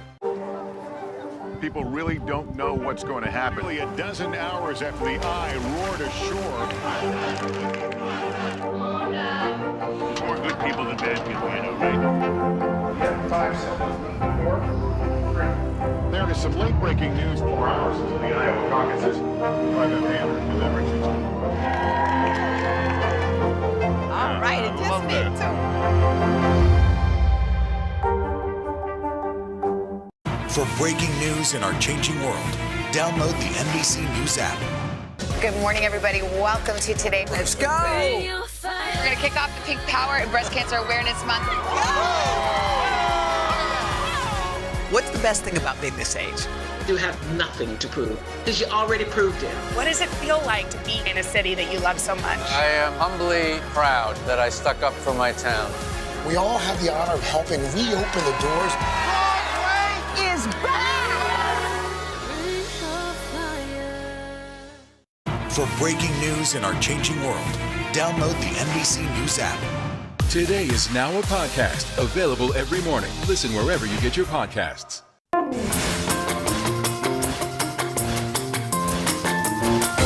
Al, we're going to start with you and the Roker family. What's the history with the sweet potato? Well, my mother has always made this, and we still make it kind of in her memory. Yeah. And you can use any sweet potatoes, yams. You've got white sweet potatoes, Japanese. Any number of them all have a little bit of a different flavor. But you basically peel them down, and then you cut them up into like about 2-inch size cubes. Now, I have done a little a variation of this where I cut them up into slightly smaller cubes and then actually roasted them, and it gives it a slightly nuttier flavor. But you're basically going to put these in, boil them for about 10, 12 minutes till they get nice and soft. And then once that happens, you let them cool off, and you've got a little butter, Just a little. Just a little bit. Just a little butter. You've got some flour. You've got some brown sugar. Okay, so this is healthy. There's nothing good about this. You've got crushed pineapple. Pineapple, And then What are the spices? That's the secret. Yeah, little pineapple. And then you've got nutmeg, some cloves, some salt, and some cinnamon. You put it all in. You mash it up till it's in a rough. You don't want it smooth. You just mash it so that it's kind of rough. So you don't even use the electric mixer. You just use the masher. Just a nice workout. Did you guys have this only the holidays? Or My mother would only make it Thanksgiving and Christmas. Oh, cool. Then you bake it for about 30 minutes at 350, and then you line it with marshmallows. And you line that up. You put it under the broiler very quickly. Yes. You got to watch it. Can burn that. Every year we would distract my mom so that they would catch fire. So we always bought 2 bags of Jet Puff marshmallows. Okay. And we also cornbread. You can do it 2 ways. We like this a little jalapeno cheddar or your plain corn. Very good. Wow, that's delicious. I never liked the yams at Thanksgiving, as you know. That's but this I could get behind. Absolutely. That looks delicious. How is it, guys? Yummy. Good? Fantastic. Delicious. Yeah, you can, if you take the marshmallows off, you could kind of make it more like a side dish than a dessert. You don't want to take the marshmallows off that. All right. Bingo, what do you have? Okay, so I'm going to make an autumn panzanella, and panzanella is basically a bread salad. So we're going to start with this butternut squash. It has all sorts of fall vegetables in it. What does panzanella mean? What is that? It's a bread salad. Bread salad? Yes. I'm sorry. I did just say that. Thank you, Craig. Does he listen to you at home? No, there was somebody in the studio talking. I couldn't. Okay. Sorry, I couldn't. So you just scoop it out, and then you're going to slice it again, like being at sort of home. like you did. Into, So you peeled it? So yes, husbandy. peeled it. I have and- selective hearing, I think. That's absolutely true. Little cubes over here. So we have them all cubed. We've got some tomatoes, some Brussels sprouts. We're going to put some Now, who made olive this? oil. Gigi made this? Who in yes, your family? my mom. My mom loves a good pan. Did the kids enjoy eating this around the holidays? Actually, yeah, And by because the kids, she means you. yeah, I mean anything with bread in it, I'm like. I'm a big. You made I'm a big version carb of this loader, just especially last right week. now. Yeah. Okay, so salt and pepper, and then you're gonna roast these about 20 minutes or so, 400 degrees, just until they get kind of caramelized, fork tender. You don't want to overcrowd that because then they won't get caramelized. Right. So, and now we're gonna fry up some pancetta, as one would. You cube the pancetta. And this will just add a little crisp to the top. If you can't get pancetta, could you use just like slab bacon? Yeah, absolutely. I just love pancetta. And this is just I love like the texture of the salad with the bread and the crispy pancetta. Another thing we're gonna add, we're gonna let this saute for a little bit, and then we're gonna add sage, which will give it such a yummy autumn. What dressing do you use on this? Okay, so now we're gonna make the dressing. We've got Dijon mustard right here. We'll add some red wine vinegar, some maple syrup. More How's of the yummy salad? fall flavor. Heaven, I finished it. Good, right? What is delicious. panzanella? We're gonna rewind. Just one question. Oh, Sandy. Sandy. Yeah, and then you'll add some olive oil slowly. That's how it gets nice and thick. And then this is your bread that makes it a panzanella. Yeah. Hoda, it's a panzanella. Bread salad. Carson, what do you do in the kitchen while all this is? I make the cocktails. This, if you came to my house, this is my mother's handwriting of the recipe, which we always loved her handwriting. And Siri had this made on a towel that sits in our kitchen. That's beautiful. Yeah. So this was cool. And it's a Brandy Alexander, and I'll make it when we're done. Are you done with the salad? I'm done, yes, go for it. This was, Yeah, this put is the a cocktail dressing that started in our household really just around Christmas or Thanksgiving, but then it became like the drink in the house. And we use it at every celebration, birthdays and whatnot. And it's a very simple recipe, as my mom has written out here. So it's always fun. It's 1.5 cups of brandy to a cup of cream to cocoa. So that's the ratio, and then a cup of half and half. That's basically it. We added ice somewhere along the line. I added a scoop of vanilla ice cream to my mom's recipe. It's also very a little light. bow thruster. Yeah, very light. Just a little bit. This is good for the kids too, right? No, this is not. Although, yeah, you can make the mocktail version of that. My first Christmas with the dailies, I had a dangerous amount of those. These get going. So anyway, it should be like a milkshake consistency, though. And then we take a little bit of nutmeg right on top. This was such a big part of our family that we had a dog. We named the dog Brandy Alexander because it was a white little fluffy dog with a little bit of brown right here, like nutmeg, and we called her Lexi. So this is a very, very big daily household cocktail, the Brandy Alexander. Grab your apron for a new podcast, Cooking Up a Storm with Al Roker. My forecast, yummy. Some of the best chefs spill the beans on family secrets to get you ready for Thanksgiving. This is fun. Bringing the heat for the holidays. Listen now wherever you get your podcasts.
I have been waiting for this interview patiently because I have always felt weirdly connected to you in so many different ways because I feel like our lives have these weird parallel paths. And the more I learn about you, the more I feel it. And I just want to say I've missed you for a long time. I'm just happy to sit with you. But how are you? You're in Nashville. What's happening? Okay, I'm good. I'm in Nashville. We are doing a little bit of touring, mostly on the weekends. Boys are 11 and 14. No, they're not. I am No, they're not. seriously not a cool mom anymore. I'm like, you just don't know, Mom. You don't know, Mom. You don't get it. You don't get it.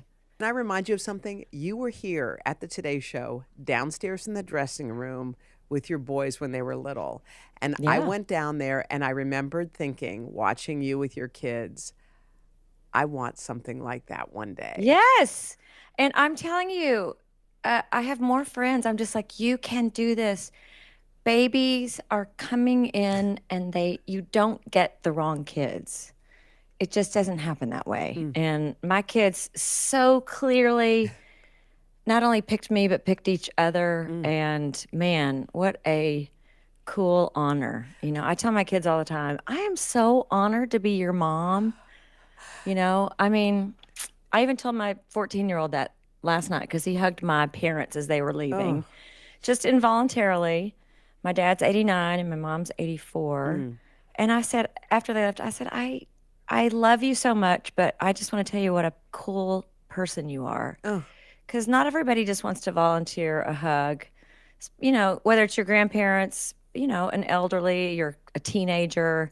He just got up and hugged him, and I was just like, man, you're an awesome boy with a giant heart. And he's like, I know, Mom. I know, Mom. Wasn't it your Like, mom, I know. Cheryl, at the beginning? Because, I mean, I remembered thinking, like, I never spoke out loud the fact that I wanted children because I thought I had missed my window. So I thought, I hate to say something out loud that I know can't happen. So I didn't speak it. And one day I was walking with a girlfriend down a street, and she said, well, me and you, we didn't want to have kids, you know, so it worked out great.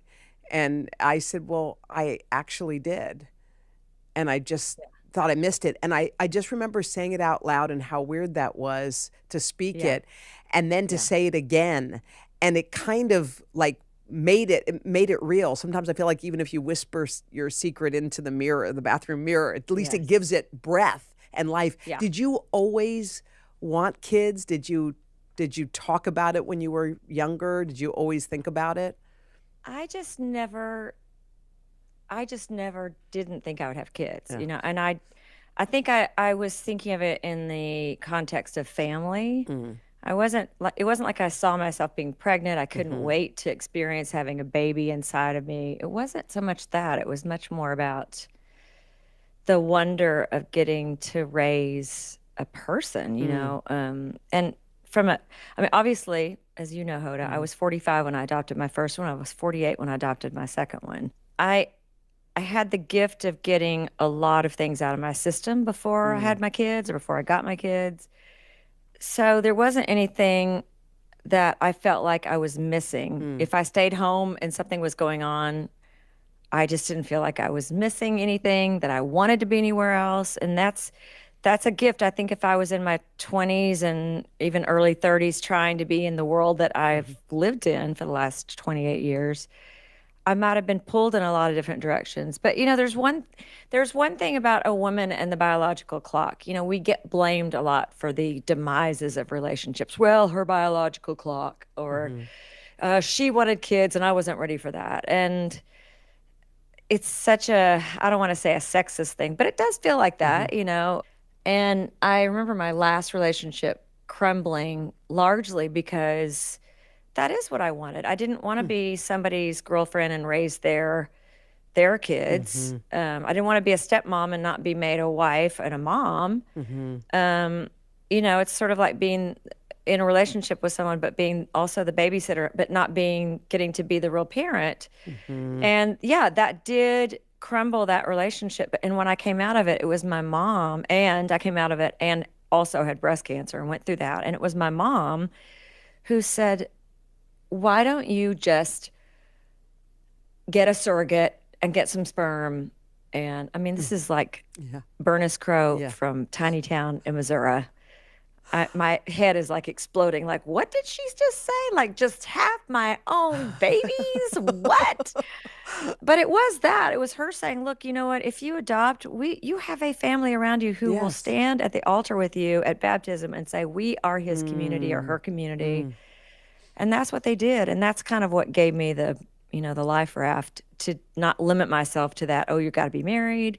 You got to be stable. Then you have kids. My story didn't lay out like that, but the story I was telling myself limited what I thought I could have until somebody stepped in and said, wait a minute, your story doesn't have to look like your mom and dad's story. Yeah. It doesn't have to look like the conventional family that you had. Families look like all different things. To cover the news, you have to be in it. We'll take you to the front lines of the story, bringing your news feed to life. Streaming live every night. It's your news playlist. Top Story with Tom Llamas, weeknights at 7 on NBC News Now. Today is now a podcast, available every morning. Listen wherever you get your podcasts. For breaking news in our changing world, download the NBC News app. This isn't about spending going forward. This is about spending that's already happened. Do you accept the idea that we have a crisis at the border? The vaccine mandate. Is this going to work, or is this going to backfire? If it's Sunday, it's Meet the Press. The Meet the Press Chuck Toddcast. Free wherever you get your podcasts. This isn't about spending going forward. This is about spending that's already happened. Do you accept the idea that we have a crisis at the border? The vaccine mandate. Is this going to work, or is this going to backfire? If it's Sunday, it's Meet the Press. For breaking news in our changing world, download the NBC News app. Nearly a dozen hours after the eye roared ashore. There is some late-breaking news. All right, Today is now a podcast, available every morning. Listen wherever you get your podcasts.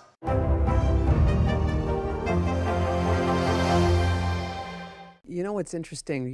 You said something in the middle of that story that struck me too, because I was diagnosed with breast cancer at the same time my relationship was falling apart. And what was weird about that moment, when you just mentioned it, I had this weird feeling. But what I remember about it was, it was kind of strange because I felt like I had two pains going on at the same time, and I couldn't go down the rabbit hole on one. Like, I was so angry at him, and then I had to go in for my test, and they were like, you need a mastectomy. And then I was so mad at the doctors, and why me? And I ate apples and ran in Central Park, and what are you talking about? I was so mad. And then I was thinking about, but what about, and him? But it was almost like, and I kind of liken it to like having two kids, and one kid's coloring on the wall, and the other kid's spilling flour all over the floor. And you can't, like, you only have so much attention, so you can't get super mad at that kid because you got this kid over here. So weirdly, your grief is kind of lessened. And I wondered in a weird way if that, I've often wondered, did that help me in some strange way? I couldn't get so depressed on one thing because I had two things to worry about. Yes. Well, I mean, not to analyze my last relationship, and it was a public relationship. There were a lot of facets to it, but it was a relationship that that I seemed to keep going back to. And I think when I got diagnosed with breast cancer, that was like, oh, wait a minute. I think we have to really look at this, and you have to put yourself first. And once I got that message, I really had to sit down and learn how to hold an emotion. I remember my friend who I used to say was kind of psychic, but he said, no, everybody's intuitive. It's just whether you really want to know the truth. He had said to me, he's like, emotions are the gateway to awakening. And I'd not really understood that until I had to go through a real grieving process. I had to not do that thing that we get so good at, which is, just don't think about it. Just stay busy. Just make yourself busy. Don't dwell in it. Yeah. And that is the antithesis of what we need to do for healing.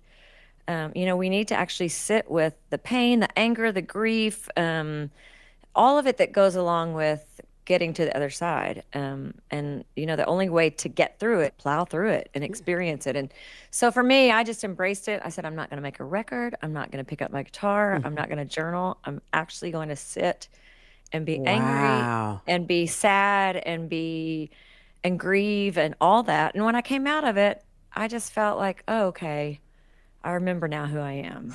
And all these events, I think, kind of help us remember who we are. We get so far away from it sometimes with all the messaging that we put on ourselves about who we are or we aren't. And it was a serious cleanup. Wow, I didn't realize. Cleanup on aisle 7. No, well, I love like no records and no journaling. That's interesting, just to sit in the middle of it. Did you ever? I never. And this is probably not healthy. This is me. I never really had a follow-up conversation after it was over. That was the end. And that's how I played it. Well, I mean, I think in some situations, I mean, man, I'll tell you what, I am blessed to have a wise mom, but she said, no matter what you think you're going to get from that conversation, you're never going to get what you think. And I mean, that's part of, I guess, the end of a relationship. There's not generally closure unless you both are, I mean, that if you communicated that way, you might not have split. But in my relationship, I was not ever going to get the kind of answer I thought I was going to get. Yeah, that's interesting. I don't know if you're like this, Hoda, but I have measured myself for almost my whole life by my productivity, and that's what gave me self-worth, and not just the quantity, but the quality. You know, it couldn't be 10 songs. It had to be 10 great songs, and they couldn't be 10 top 200 songs. They had to be 10 top 10 songs. You know, it's like it's exhausting. At a certain point, it's exhausting, and you wind up never feeling fulfilled. So, you know, sometimes in order to fill yourself, you have to like sit with it. Sit with it. Wow. Yeah, because I know it's like when you put a song out, they're like, well, when's the next one? You put an album out. When's the next one? You write a book. When's the next one? You're like, oh my God, how about this one? How about if we sit with this one for 1 second? Can we just look at this baby right here? Look at this cute chubby baby. Oh. Make the most of your day with Today All Day. Get closer to all your friends at Today in a whole new way. Today in 30. We give you a mix of everything you love about our show in a mere 30 minutes. Shop today with Joe Martin. We're helping you shop like never before.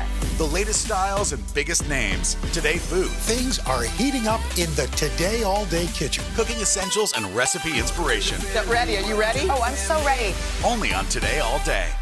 Nearly a dozen hours after the eye roared ashore. There is some late-breaking news. All right, For breaking news in our changing world, download the NBC News app.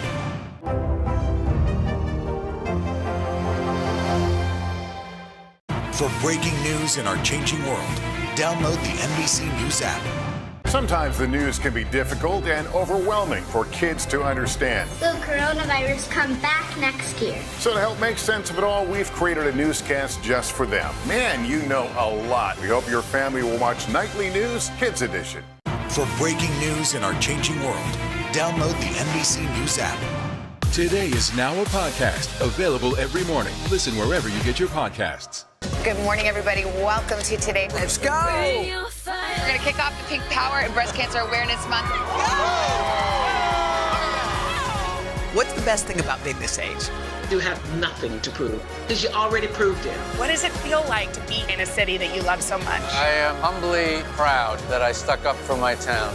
We all have the honor of helping reopen the doors. Broadway is back! For breaking news in our changing world, download the NBC News app. I was just thinking back to the infancy of your career, and I know that people look at you and think, you know, they see you, first of all, I watched you, I think, at Radio City. That was one of my final concerts before the world shut down, and I loved every second of it. But I was just thinking about, people probably think, well, somehow it was easy for her. But I loved knowing that, and I think it was 1986, you were pounding the pavement, and they were like, "No, darling, no, not you. Nothing, no doors were opening, and you were talented. So what was happening there?" Well, I look back on it and I think, man, I was so lucky to come up when I did and not come up now, because now everything is so brand oriented and so all about self promotion. But back in the old days, back in the dark ages, I moved from St. Louis, where I was a school teacher, and I thought, well, I was 25 no, I was 24.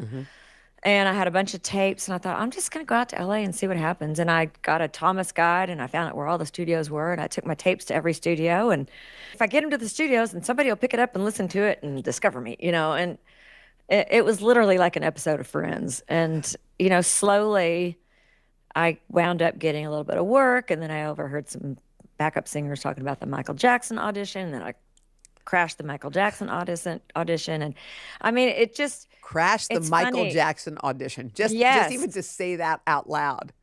It's crazy. Yeah. And I think part of what was in my favor was my naivete. I mean, I just didn't ever think, I just thought, well, what's the worst thing that can happen? Sorry, you can't come in. You weren't recommended. Well, it's hard to explain. But all I would say is that what seemed like an overnight success, my first album didn't even come out until I was almost 30. Oh, really? So, yes. And 30, by all intents and purposes, in the rock and roll world, I mean, I'm old enough to be, at 30, probably Olivia Rodrigo's mom, right?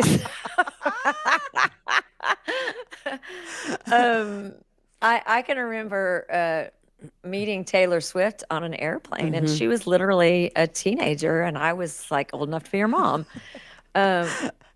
So, yeah, and I've been really lucky. I've had now... God, I hate to even say it, but I'm getting ready to turn 60. So I'll be 60 in February. Let's sit with that. So I've had 30 amazing years. I've had an incredible journey, and I don't know that you can even have that kind of career anymore, because the attention span is so shrunk and everything is so fast and all about social media and here today and gone tomorrow. I feel lucky that I had those pound the pavement years where nobody would give me a record deal because I was a blue-eyed soul singer, is what they called it. Back in the day when Madonna, I mean, it was all about Madonna and Paula Abdul, and people were like, we don't know what to do with you. Yeah, who are you? So wait, you said the word 60. How did that feel coming off your tongue? How do you sit with 60? How does that feel? You know those little bumps you get on the side of your tongue that are like a little canker sore or whatever? That's what it feels like.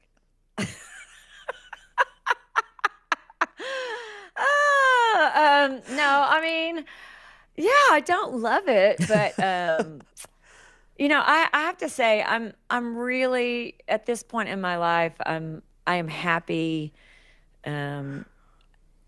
Something really changed after the cancer episode and getting my kids, and if I never got to sing another song, I would still feel the joy that I feel right now.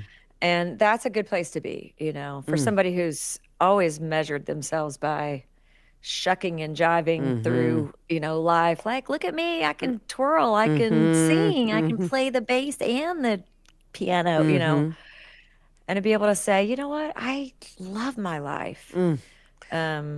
It's a great place to be. Now, what has motherhood given you that your work couldn't, that relationships couldn't?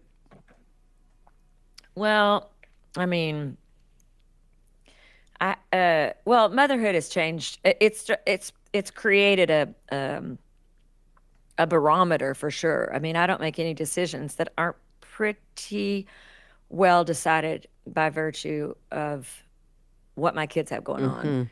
So although that, I'm sure, irritates everyone around me, I don't plan anything without, like, I've already been told by my 11-year-old he doesn't want to go on the tour this summer. Oh. He wants to stay home and play baseball and hang out with his friends. So now what do we do? Well, we got invited to play in Europe the first week of school. I don't want to do that. Okay. So you're not doing. So I mean, we're gonna we've been learning the lesson of, first of all, compromise, and secondly,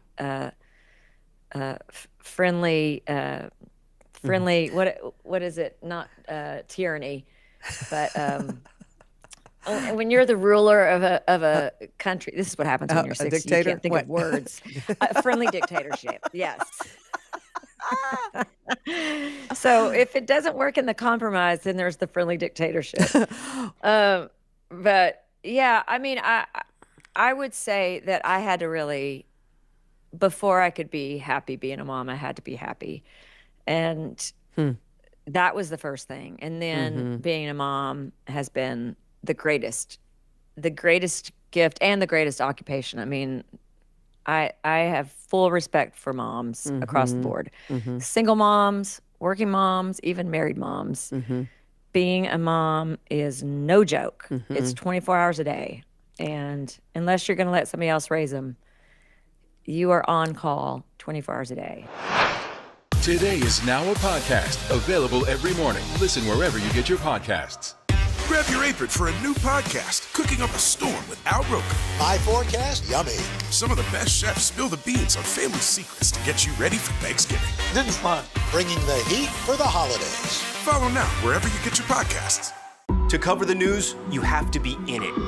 We'll take you to the front lines of the story, bringing your news feed to life. Streaming live every night. It's your news playlist. Top Story with Tom Llamas, weeknights at 7 on NBC News Now. Grab your apron for a new podcast, Cooking Up a Storm with Al Roker. My forecast, yummy. Some of the best chefs spill the beans on family secrets to get you ready for Thanksgiving. This is fun. Bringing the heat for the holidays. Follow now wherever you get your podcasts. Today is now a podcast available every morning. Listen wherever you get your podcasts. People really don't know what's going to happen. Nearly a dozen hours after the eye roared ashore. More good people than bad people, I know, right? 5 seconds. 4, 3. There is some late-breaking news 4 hours into the Iowa caucuses by the Hammer deliberations. All right, it just me too.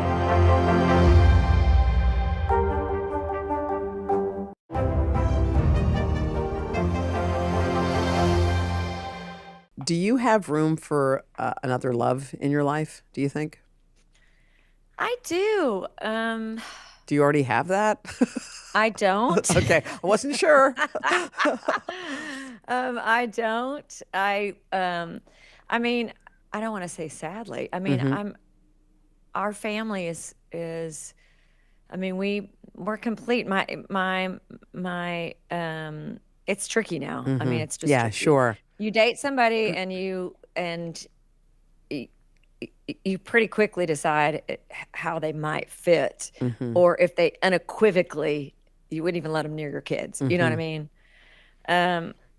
And truth be told, I just don't feel like I'm missing it anymore. I mean, I love the idea of it, and I would love to be loved and to love, but my first loves are my boys, and whatever I bring in or whatever comes in, I'm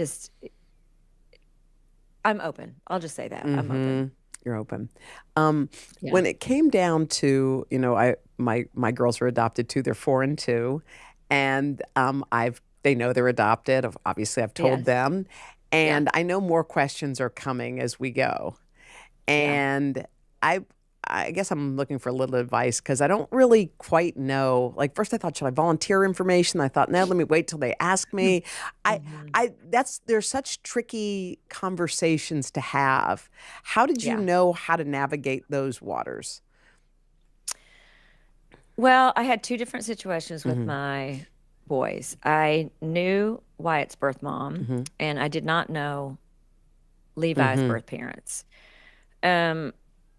But what I did with Wyatt was I made his story. I made a book, The Story of Wyatt, and I had pictures of the day he was born. My mom and dad were there, and I got to take him home. He was 4 hours old, and so I had all these pictures, and it explained who everybody was, and it talked about how, I'd asked God to be a mom, and that I knew that God was going to take care of me, and that if I was supposed to be a mom, I would be, and that lo and behold, God brought you into my life, and but that he came through somebody else's tummy, but I got to be his forever mom, you know.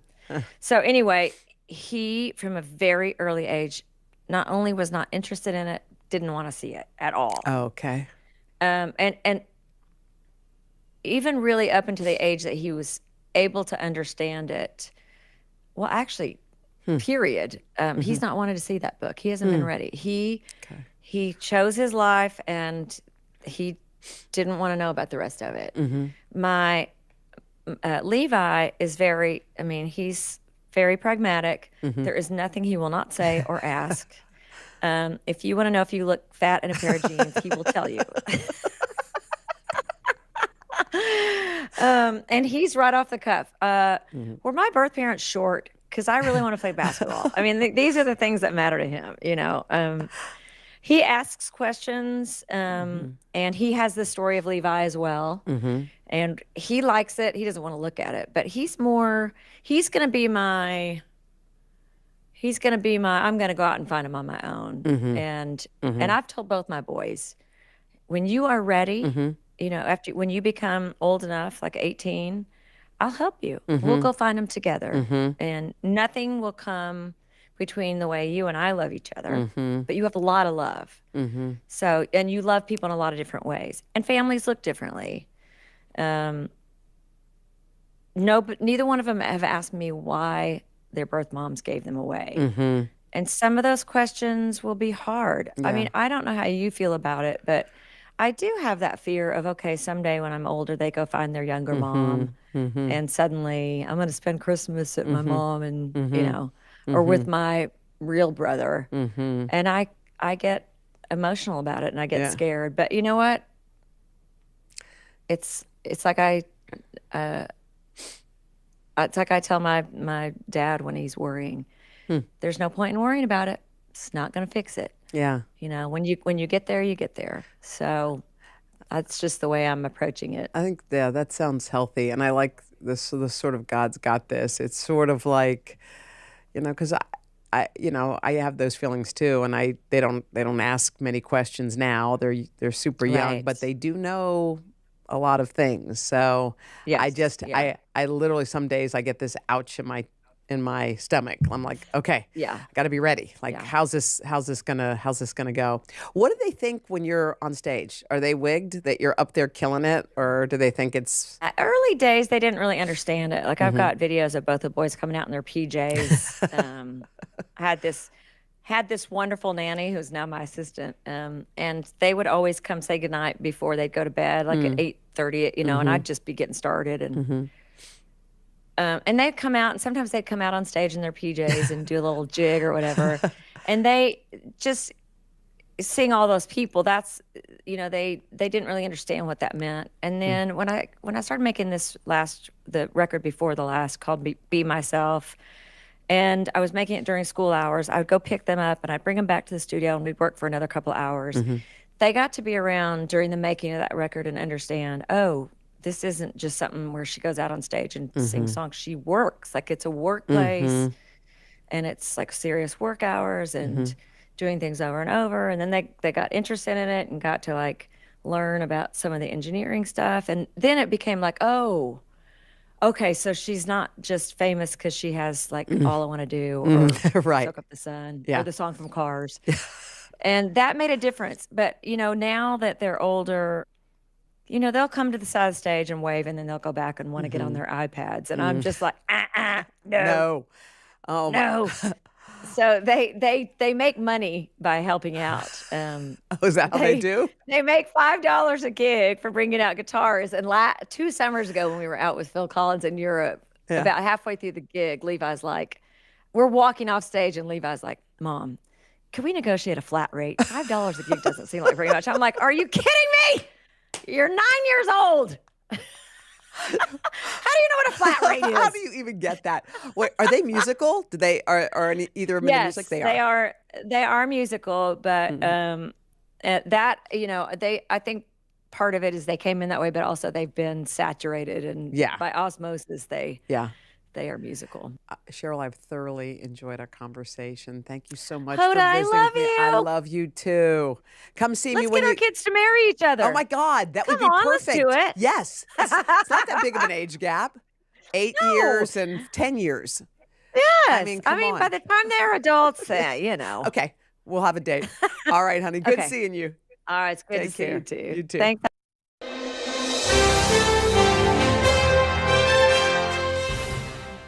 Hi, Jenna. Hi. I don't know why I'm thinking this in this moment, but I was just thinking when you very first, had your very first day at work at the Today Show, I don't picture you being intimidated, but I wonder if when you walked in on day one, if you were. I mean, yes, I think. And I think I was well aware that I was coming from teaching, that it was a total shift in what I'd been doing. I think the other thing that was hard is that the very first time I sat down on the couch, they were announcing like, oh, you're joining the show and let's talk about you. And for some reason, I know this may sound weird now, but that made me uncomfortable. Talking about myself. yourself. Like telling the stories. I was so excited because then we were flying to Dallas and I was going to tell the story of this little boy that I'd met there that I just loved. And that part felt natural to me, the storytelling about somebody else. But when they were talking about me, I just remember like blushing and feeling kind of embarrassed. I remember the initial days, and look, NBC's a great place to work and everyone's really nice. But whenever you go into a new place and the people have been there for years and years and years and you're learning the skills, like I know that you're a worker, but I didn't realize how hard you worked until you came to NBC. I mean, you did not stop. You were like, I am going to work. I'm going to work until I learn all this stuff. Yeah. And I mean, a therapist might say too much because I think, you know, coming into a new place, I'm also aware of what people might think about me. You know, I have a public life. I had a public life really by not my choice, but I was born into one. And so I'm not naive. I knew that people might think, oh, you know, she doesn't need to work. You know, why does she work hard? And so I think I tried to prove otherwise. And maybe people didn't even think that. You know, I have no idea, but I worked against that. So I don't think I've ever been anywhere with you where someone hasn't said, "Oh my gosh, I knew your grandfather. I worked with your dad," and I wondered. You always have, you know, a beautiful smile, and you're always wanting to hear how, what. Oh yeah, I'll tell them. But I wondered, like, how does that feel? Yeah, I mean, I don't think it's always been that way, Yeah. and it's so funny because Poppy actually just said something to me. She said, "Daddy told me that you used to not like that people knew who you were, and now that you're okay with it." And I was like, that's probably true. I was also like, why are they talking about me? But that's probably true. I think in college in particular, you know, Barbara and I, we were normal kids. Like we had a very normal childhood. We grew up in Midland, Texas, moved to Dallas. You know, it was interesting because we had grandparents who had big jobs, but they weren't in our day to day.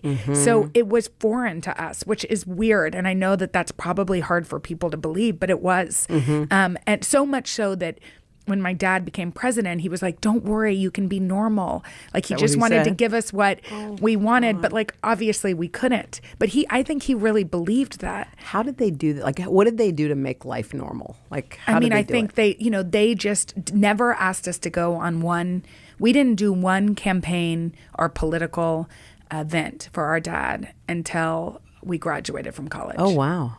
I mean, when we were little, we might have done a thing or two for my grandfather. But once my dad ran for president, we didn't go to one thing. I mean, election night, you know, but during the campaign trail, we didn't want to be part of it. And that was okay with him. Like he wasn't using us as his daughters for any sort of, you know, campaign picture or anything like that. We just weren't part of it. And I think, you know, I think they allowed us to have our lives. I think one thing that was really fortunate for Barbara and me is that college is this really selfish time. Yeah. Meaning you're trying to figure out who you are outside of your family, outside of what the expectations your household has for you. And so we could be in that You know, we could like explore. And so we didn't really think a lot about all that came with our dad's job. You know, we could try to come up with our own identity. And so I think then it was hard. I mean, it was particularly hard for Barbara, who went to Yale, didn't know anybody. And she says even now, she's like, I don't think anybody voted for Dad. And even her college roommates were in the front row of like some book event. I'm like, no, surely y'all voted for him. And they were like, no, we did not. So I think it was particularly hard for her. I mean, I went to a school where I was surrounded by friends I already had. But, I think that type of thing embarrassed us. Yeah. I'm just thinking about how cool it would be to have a twin sister to go through life with. You know exactly what the other's feeling. She just had a baby. I know. She's been waiting for that for so long. I mean, it's because we've done everything together, and particularly when we were little, we were in sync. One of us wasn't older and therefore cooler and had a different reaction to something that was happening. We had a really shared history because we were the same age. And so it's interesting how adulthood happens and how I just met Henry and was a child bride and had kids, and that she didn't meet somebody. She had a lot of boyfriends, but wasn't, and people always asked about it. I mean, it was kind of disheartening, to travel with her, and people would say well, why aren't you married? Painful. Oh God. I mean, painful is the right word. And, actually Condoleezza Rice once said that people asked her too, why she's not married. Even now, after she was Secretary of State, after she's done all these things, when you want to ask her about the nuclear code or something, why are you asking that question? And so I think, one of the things that people assume too is why hadn't she had kids? And she actually had decided before my grandmother died, she had a conversation with my grandmother where she had decided to have kids on her own. She did. And she talked to my grandmother about it. And my grandmother said, I think that's a really good idea. And so Barbara froze her eggs and was planning, if she didn't meet somebody, to go ahead and do it, and then hopefully meet somebody else, or, I don't, that was her plan. And she was so, I think she was so comforted by our grandmother's response, which was encouraging. She was so encouraged by our 92-year-old grandmother's, that she thought, that sounds like a good idea. Do you miss her, your sister? Yeah, I do. I mean, she's going to be moving back here. Oh, she is. Okay. So I'll be spending more time with her, but I do. It's interesting how our lives followed this very similar narrative as little kids, and then took this, I just started a family earlier. It'll be really fun to watch her become a mom, and she's FaceTiming me with the baby, feeding the baby a bottle, and all of those, wondering what we should do for Halloween, all of these things that where our narratives are coming back together. And I just can't wait to watch her, become a mom. I know there's so many, when you think of all these phases of life where you think, I couldn't breathe without the person next to me. Yeah. And suddenly they're not next to you. Yeah. And grab your apron for a new podcast, Cooking Up a Storm with Al Roker. My forecast, yummy. Some of the best chefs spill the beans on family secrets to get you ready for Thanksgiving. This is fun. Bringing the heat for the holidays. Follow now wherever you get your podcasts. Nearly a dozen hours after the eye roared ashore. There is some late-breaking news. All right, Good morning, everybody. Welcome to Today. Let's go! International Day of the Girl. The strength and courage of these women is remarkable. What's your message to girls who want to make a difference? Believe in yourself. You can make it happen. News is more than a headline. It informs, it inspires, and it still matters. To cover it, you have to be in it. And that's what we're gonna do. Every night, we take you to the front lines of the story, where it's actually happening, with NBC News journalists on the ground from all over the world. We cover what you need to know and bring your newsfeed to life. In primetime and streaming live, it's your news playlist every night. Top Story with Tom Llamas, weeknights at 7 on NBC News Now. Grab your apron for a new podcast, Cooking Up a Storm with Al Roker. My forecast, yummy. Some of the best chefs spill the beans on family secrets to get you ready for Thanksgiving. This is fun. Bringing the heat for the holidays. Follow now wherever you get your podcasts. Back. I'm so happy. Yeah. I didn't know she was moving back. Yeah, she's moving back here, which I think will be really great. God. Yeah. Thank God. You're about to turn 40. Mm-hmm. How does that sit with you? How does 40 sit? It's interesting. It feels, I mean, in some ways, I haven't even really thought about it. Yeah. But one of the things that's interesting is that my dad had a big milestone at 40. He quit drinking the day after his 40th birthday. Wow. And I actually don't remember him ever drinking. Like, I was 5 years old, so my first memories I had no memory of him ever drinking alcohol. Mm-hmm. And so it's interesting to me because a lot of his stories, to us, just in our family, sort of begin at 40. His life I think he had like a new lease on life at 40, a really important revelation that he just couldn't, drink. And so that's something. I mean, that sits with me. That sits with me because it was just a really important part of our family. Like that choice that he made really had ramifications that, felt all the way down to us. And so that's an interesting thing. Is that something that he talks about? Yeah. He does? Well, I mean, he does. He didn't, he really just woke up on the day after his 40th birthday. I'm like, Henry, you better watch me on my 40th birthday because I don't really want to quit. I don't think I need to. But he woke up and just decided that it didn't suit him, that he wasn't as present of a parent or a husband as he wanted to be. And so, yeah, he talks about it. I mean, he talks about just how, and I think it's something that's super important that in my life to just take stock of the choices that I'm making, and make sure that, and it's something that I think about. He had a conversation with me when I was younger and just said, always it runs in our family, alcoholism. Yeah. And so think about it, just make sure that you're making those choices that are best for your family. And so I do think about that because I think there is this culture and with motherhood in particular where it's like, celebrates. Right. Mommy juice. Let's go to the park. We'll meet together. Yeah, or it's a lot this of is fun. mommy drinks this. Yeah. And I think because I had a father who was, vocal about that choice, that it makes me just think about it in my own life too. I was going to ask you if anything scares you, and I wondered if that was on the list. Yeah. Yeah. I mean, it does, and we have, other friends, people whose parents were alcoholics, and yeah, I mean, I think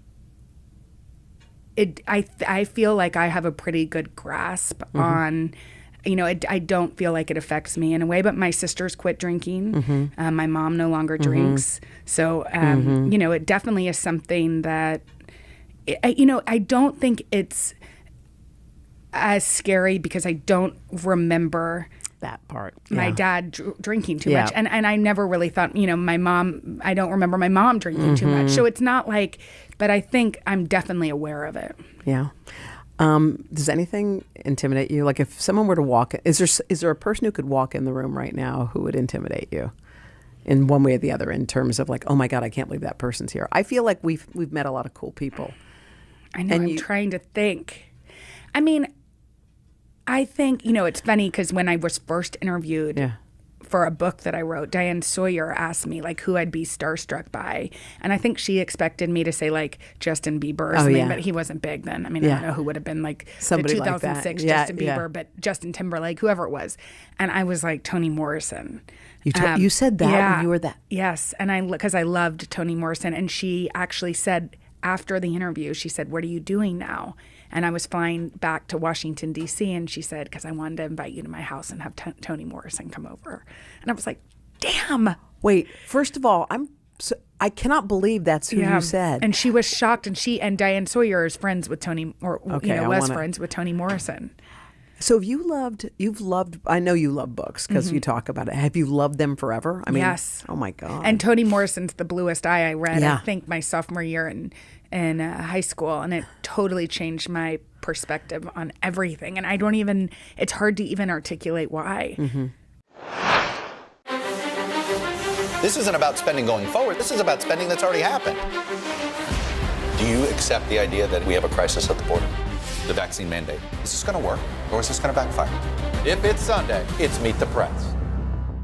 Good morning, everybody. Welcome to today. Let's go. We're going to kick off the Pink Power and Breast Cancer Awareness Month. What's the best thing about being this age?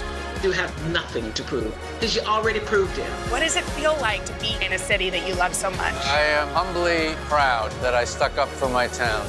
We all have the honor of helping reopen the doors. Broadway is back! The Meet the Press Chuck Toddcast. Free wherever you get your podcasts. For breaking news in our changing world, download the NBC News app. Today is now a podcast available every morning. Listen wherever you get your podcasts. The Meet the Press Chuck Toddcast. Free wherever you get your podcasts. This isn't about spending going forward. This is about spending that's already happened. Do you accept the idea that we have a crisis at the border? The vaccine mandate. Is this going to work or is this going to backfire? If it's Sunday, it's Meet the Press.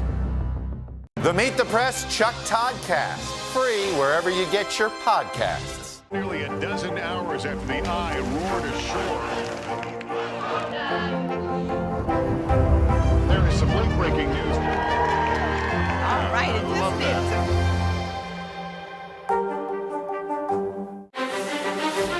This isn't about spending going forward. This is about spending that's already happened. Do you accept the idea that we have a crisis at the border?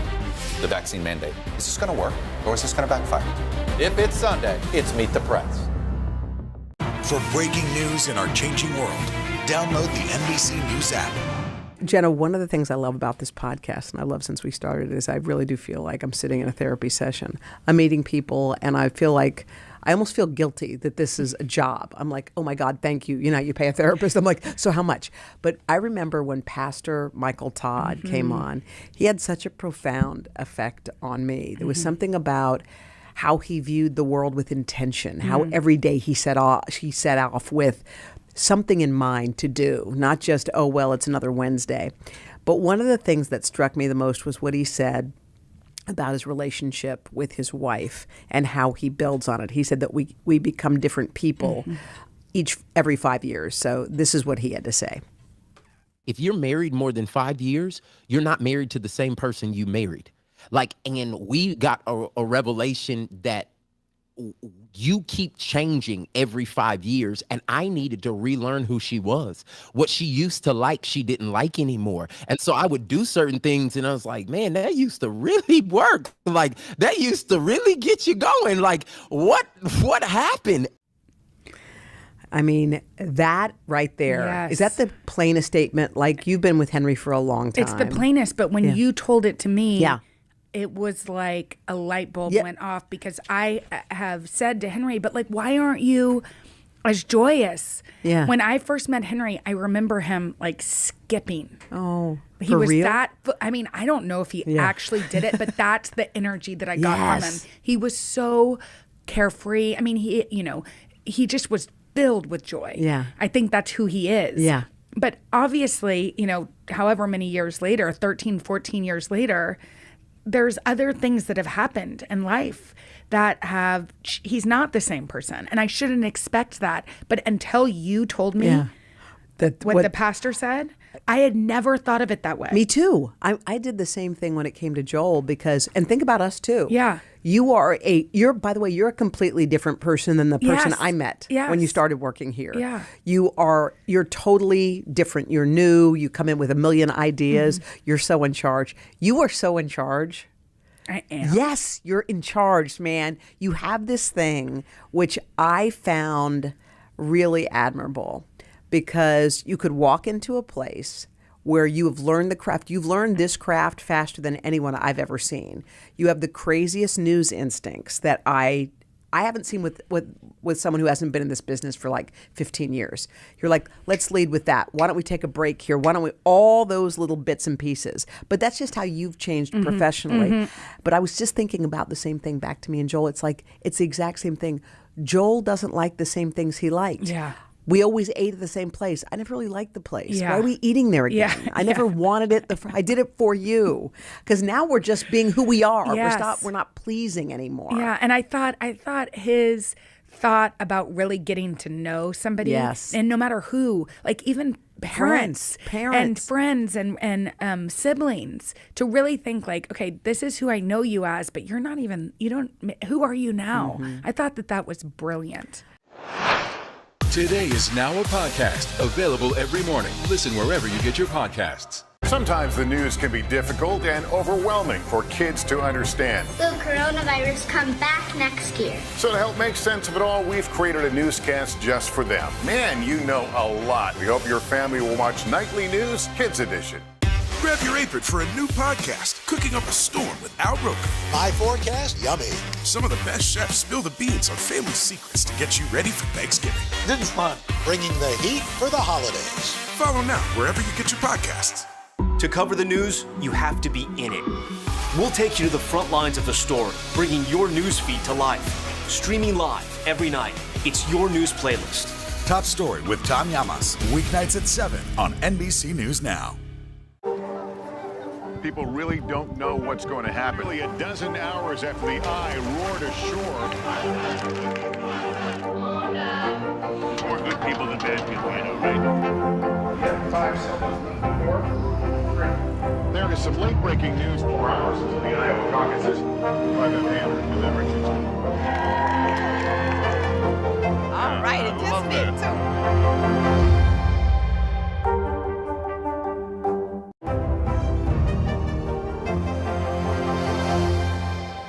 The Meet the Press Chuck Toddcast, free wherever you get your podcasts. You know, it's so funny. A friend of mine who I haven't spoken to in like a few months called me just to talk. And I said, well, tell me what happened. And she said, well, my mom passed in September. And it was like a knife in my heart. You know, when you realize that you weren't present for somebody's worst moment. And she said, I'm just going to say one thing to you. She said, my mom told the same story 1,000 times and we all rolled our eyes. And she said, just do this for me. Listen to your mom tell the story again. Whatever her story is, listen and let her tell it to you again and again and again. She just talked about how fleeting it all is. And it just struck me in that moment, because as we go through our busy lives doing what we do, someone lost somebody and all she wants to do is listen to the same story just one more time. Yeah, you know, Henry lost his dad during the pandemic, and we watched this Harry Smith piece about a man, and Henry's dad had polio and was in a wheelchair Henry's whole life. And we watched this piece with Harry Smith together about this man living in a wheelchair who was paralyzed later in life. And Harry said, well, how do you dream? What are you doing in your dreams? And Henry burst into tears and said, why didn't I ever ask my dad what he dreamed about? Because his dad could walk, you know, just wondering, like, and I think it was such a, I said to him and to everybody, like, listen to that story, but also ask your parents or your grandparents or whoever it is what they dream about. Yes. Ask them about what they were like when they were young. Yeah. Have those conversations, because you're right. You know, it's like time is fleeting. Right. Okay. One of the other life lessons, and we learned a ton of them, was when my dear friend Maria and your dear friend Oprah were together. And I had so admired their friendship. But the thing that struck me was Oprah said that she only has 3 friends. And I think she has lots of acquaintances, lots of people who know her, lots of people who talk to her. She has Maria, she has Gail, and she has Bob, who was her trainer for many, many years, but is obviously her dear friend. Her circle is small and it's tight. And I'm not sure if that's a trust thing, like I know these people will always have my back, or if that's all she needs. So what's your friend philosophy? Yeah, well, what about Stedman? Stedman's a lover. You love her, yeah. it's interesting because that surprises me because there's so many people that feel like Oprah is their friend, but I think it's like she's their friend, but she's these 3 solid, like North Stars almost. Yeah. And I think, I have that too, but I do have a lot of friends. You do. From a lot of different stages in life, and some of whom I'm, closer with than others. Yeah. But, I had parents and grandparents who really treasured friendships. Both of my grandparents saw their best friend on the last day of their life. My grandmother had her best friend over to drink a Manhattan, her favorite cocktail. And my grandfather's best friend, Jim Baker, snuck into the hospital with something to make a dirty martini. And I think I witnessed, it was so ingrained in my family, in the culture of our family, that friendship, they would say it in letters that I read from my grandmother. She asked about my friends. They included our friends in things. Right. So it's part of my DNA. So I don't know. It's interesting. I think I have space for probably more than 3. Yeah. What about you? I have a handful, but I do think when someone new steps into my life, like you, I love the feeling.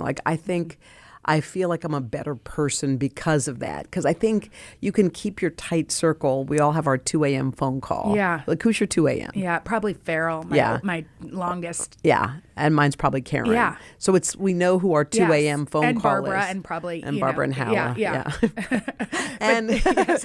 But you're right. But we've got that core group. But I feel like I'm always enhanced when somebody new steps in and says, oh my gosh, I've got this. The other thing they talked about, Oprah and Maria both talked about, which is I think we both could use, is how important it is to just stop for a second and stop sprinting through your life. This is what Oprah had to say. Men don't give themselves the right to rest. Yes. I remember, I was working with this meditation therapist when I was doing tour last year, just before COVID hit hard. And we would do this big meditation in the arenas. And whenever he would say to the audience, you deserve rest, you could see tears flowing out of women's eyes. Men don't cry when they're told you deserve rest, but women start to weep because the very notion that you can give yourself permission to rest is a foreign concept to so many women. Oh my gosh. You feel guilty when you rest sometimes. So true. You don't. When do you rest? I try to get into bed as early as I can. Sleep to me is rest. I like to go to bed early. Yeah. But I try to find time to rest. Right. I had a mom who did not feel guilty about taking rest. Really? My mom loved to be in bed. Oh, she did. Meaning she would take, if she could, she would take an afternoon nap. No, she just didn't feel. My mom didn't feel a lot of guilt about those types of things. I'm sure she did. Maybe she just didn't share it with us. But that. Being in bed, we would be in bed on Saturday mornings and they'd read the paper and we would have our books. That wasn't something she felt bad about. She modeled taking time. That's why she asked why we were workaholics. Well, I do think that the sprinting through and I was looking at my my week this week and I was trying to block out some time that didn't involve anybody. Yes. And it was almost impossible to find 1 hour, 1.5 hour. Just to you just read or do whatever you wanted. And I started blocking it out just so I could try to do something, take a walk in the park, do something that didn't involve, and I love my kids and I love Joel and all the other stuff, but something that just gave you a half a second just to be. To have some space. Because I feel like if you do allow for that space, you are better. Yeah. You're better at all the other things. Yes. But she's so right. I know. And the fact that women wept when someone said, you deserve that. You've earned that. That's yours. And I think that might be a newer thing too. Yeah. Because I think with, and we see all these studies of women just all, in the last 2 years, exhausted, teaching their kids and taking care of their families and also working from home. Yes. It's it's probably, it feels like it's come to a head almost. Do you know that I know we've both had really long days, so we're all going to make space for ourselves right after this, but I just want to tell you my last guest on season 1. I'm so happy to be here. We are going to have season 2. We're so excited. We're launching season 2. We have a whole array of awesome guests who have just beautiful life lessons, just like you did, Jenna. Well, I'm so happy to be part of this because I know how happy it's made you. Oh, it's so fun to watch a friend light up at something that maybe wasn't even a possibility a couple years ago. So I'm so happy to be part of this awesome podcast. And usually on the show, I like to stroke your graphic of your face, but we'll just end there. Okay, let's end there. Goodbye, Jenna. Bye.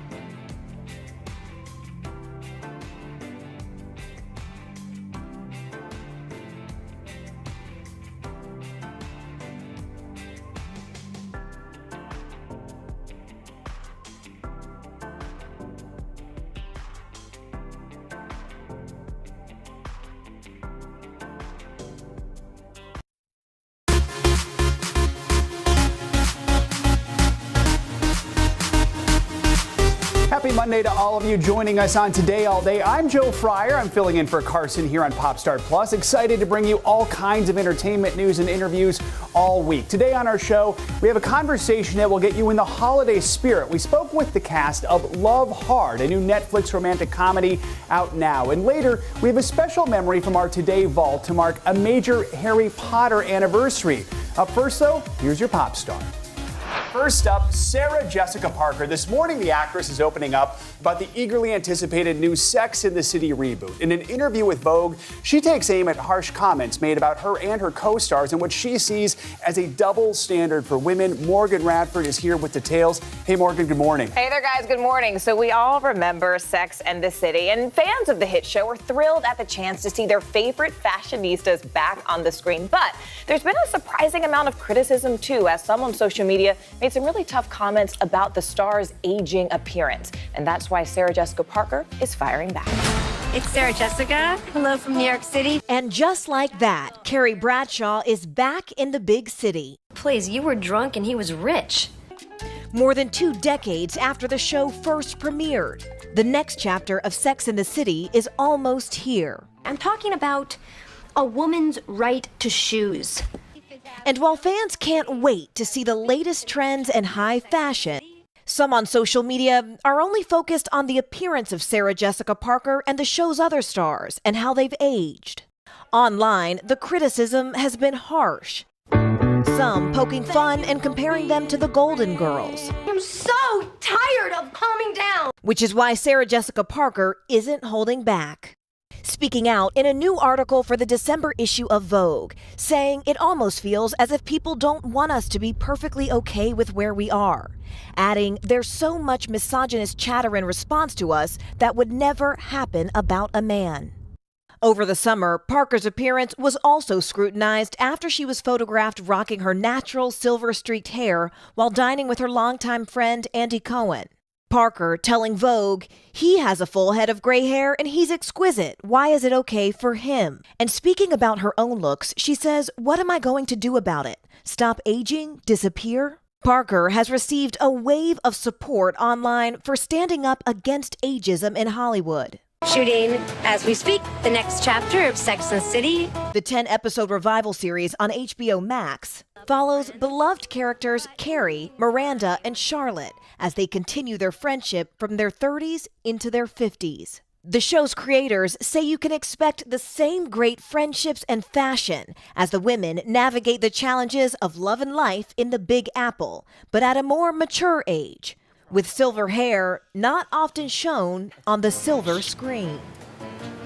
Sarah Jessica Parker is also an executive producer for the series, which does premiere next month. Actress Kim Cattrall, who played the 4th member of the group, Samantha, will not be in this version of the show. But creators say the reboot will feature a new, more diverse cast, guys.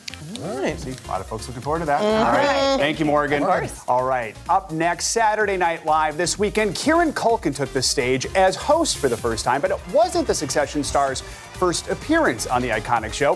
Back in 1991, when his big brother Macaulay hosted, Kieran joined for a few sketches and was lucky enough to be hoisted into the air by Kevin Nealon during the show's end credits. Well, 30 years later, Kieran got to recreate that adorable moment as the cast waved goodnight. Kenan Thompson and Chris Redd threw Kieran up on their shoulders so he could ham it up one more time. Love that moment. And it was also a big show for the first-time host, packed with celebrity cameos. During Ego Wodom's popular sketch, The Dionne Warwick Show, she welcomed a surprise guest to the stage. Oh, my God. The actual Dionne Warwick. Check this out. Today I heard a song by an artist called Young Boy Never Broke Again. Why aren't people just called Burt Bacharach anymore? Well, you know, that is an excellent question, and I don't know the answer, but I will keep tweeting until I find out. Everyone loves her tweeting. That sketch proves one thing. Two Dionne Warwicks are better than one. Love that. All right, next up, Adele. Ahead of the release of her upcoming album, 30, the Grammy winner is set to appear in a broadcast special event called Adele One Night Only. And great news for fans who just can't wait until Sunday. The set list is already out. Songs include the classics like Hello, Rolling in the Deep, and Someone Like You, mixed in with a few unheard tracks from the new album. It's been a busy week for Adele. On Saturday, she performed in the UK for the first time in 4 years at the London Palladium. We can't wait to hear more from the new singer when 30 drops November 19th. That is the end of next week. Yeah, can't wait. Mark your calendar. Forward to. She has a song called I Drink Wine. That could be our anthem. Exactly. All right, next up, Jennifer Nettles, the Sugarland singer currently starring in Waitress on Broadway. She recently made one superfan's day when she popped by their store on her way to work. Check this out. Hey Lizzie, Jennifer Nettles here. So I have been seeing you night after night in the audience. I figured it's about time that we meet. Still snooping around and learned that you work at the Drama Bookshop right here in New York City. It doesn't get any sweeter than that. She knew right away when she saw her who it was. And she's seen the show 8 times so far. Wow. Jennifer Nettles is the best. The best. Oh, this is beautiful. Moment. They got a big hug. They took some pictures. Love it. All right, finally, Ed Sheeran, the Grammy winner, just wrapped up a huge week. His new album, Equals, grabbed the #1 spot on the Billboard charts. Previous albums, #6 collaborations project, Divide and Multiply, also debuted in the top spot. So this latest album is Sheeran's 4th to hit #1 on the Billboard 200 list. Now to the reason we call this show Pop Start Plus, we have even more headlines for you. First up, Tim McGraw and Faith Hill, the country music power couple stepping into the world of Yellowstone. Fans getting a peek at Tim and Faith's characters in the first trailer for the prequel series 1883. The new show follows the Dutton family as they embark across the Great Plains at the turn of the century. Take a look. The road west is filled with failures. It was a dream, and the dream is coming true. We are in the land of no mercy now. 1883 is set with an all-star cast featuring Sam Elliott and Billy Bob Thornton. Next up, Cardi B, the Grammy-winning rapper, is used to fans clamoring and dying to grab a selfie, but you'll never guess who she was just caught fangirling over. Watch this. Come on, look at my friend, guys. Yes, that's Twilight star Robert Pattinson. Cardi channeling her inner Twihard in this video posted to Twitter, captioning the post, "Look who I met the other day. I felt like a teen." And that's the kind of energy we want to bring into this Monday. Finally, Dolly Parton, big casting news from the Queen of Country. Parton is set to reunite with her former 9 to 5 co-stars in the upcoming season of Netflix's Grace and Frankie. She will join series stars Jane Fonda and Lily Tomlin in the show's final season, set to debut next year. No news yet on the character that Parton will be stepping into, but we're all keeping our fingers crossed for another soundtrack anthem. And those are today's headlines. Next, hear from the stars of Netflix's latest holiday comedy. Stay tuned. Today is now a podcast available every morning. Listen wherever you get your podcasts. Good morning, everybody. Welcome to Today. Let's go. We're going to kick off the Pink Power and Breast Cancer Awareness Month. What's the best thing about being this age? You have nothing to prove because you already proved it. What does it feel like to be in a city that you love so much? I am humbly proud that I stuck up for my town. We all have the honor of helping reopen the doors. Broadway is back! News is more than a headline. It informs, it inspires, and it still matters. To cover it, you have to be in it. And that's what we're gonna do. Every night, we take you to the front lines of the story, where it's actually happening, with NBC News journalists on the ground from all over the world. We cover what you need to know and bring your newsfeed to life. In primetime and streaming live, it's your news playlist every night. Top Story with Tom Llamas, weeknights at 7 on NBC News Now. To cover the news, you have to be in it. We'll take you to the front lines of the story, bringing your newsfeed to life. Streaming live every night. It's your news playlist. Top Story with Tom Llamas, weeknights at 7 on NBC News Now.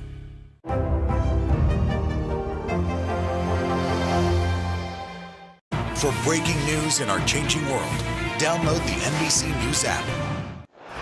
Welcome back to Pop Start Plus. Nina Dobrev might be most known for her roles in Degrassi in The Vampire Diaries, but nowadays she stars in a light-hearted romantic comedy about a woman who's searching for love during the holidays. We caught up with her and her co-star Darren Barnett. Take a look.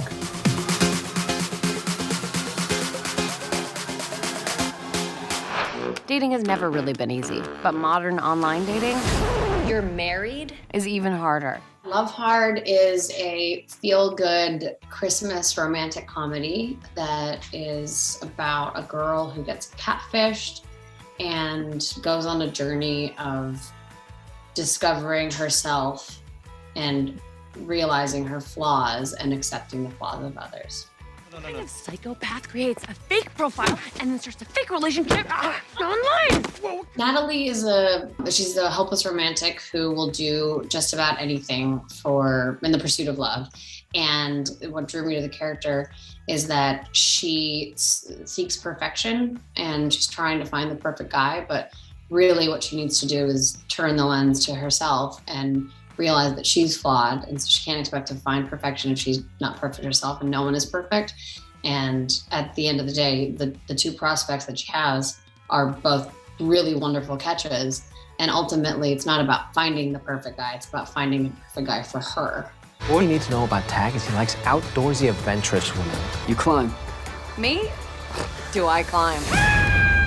You didn't tell me he was Tom Cruise. Tag is the king of the outdoors. As Nina's character Natalie mentions in the movie, he's like Tom Cruise, which was very fun to play because I am not that ambitious when it comes to outdoor activities. But he's, very, I think, aloof and very kind of goes where the wind takes him and goes with the flow. He's that guy that I think a lot of people love to hate at some points because, it's like, is this real? But I think it is real with Tag, and that makes it even more interesting when Natalie begins, trying to conform to that norm that Tag is used to. I don't think he has a diabolical bone in his body, and he was very fun to play. This has been nice. I haven't been on a hike date in years. Oh, this is not the date. It's just a warm-up. You ever been bobsledding before? We had so much fun on set shooting this film, and both Jimmy and Darren are wonderful human beings. We were shooting during the pandemic, so we were in a bubble, and we really got to know each other very, very well. And the chemistry off screen translated onto screen and felt like we were very familiar. But we had a lot of the duality of playing Natalie in front of Tag versus Natalie just as herself was really fun and offered a lot of comedic moments. And I could personally relate a lot to her because I've definitely racked up a lot of frequent flyer miles trying to go around the globe searching for love. I really enjoyed the dinner scene with Nina. We were ad-libbing a lot, and I think some of it made the cut, but Hernan really let us go off the rails with that. That was one of my favorite parts of shooting, was just the whole ad-lib process we got to do in that scene. I feel like every day could have been my favorite moment, and every day just kept on getting better and better because every scene was filled with a new experience that was just as outlandish, if not more than the last. Even the bobsledding stuff that we did with Darren, it was it was just so fun. We had a great time. Yeah. The karaoke scene that I had to do definitely stood out.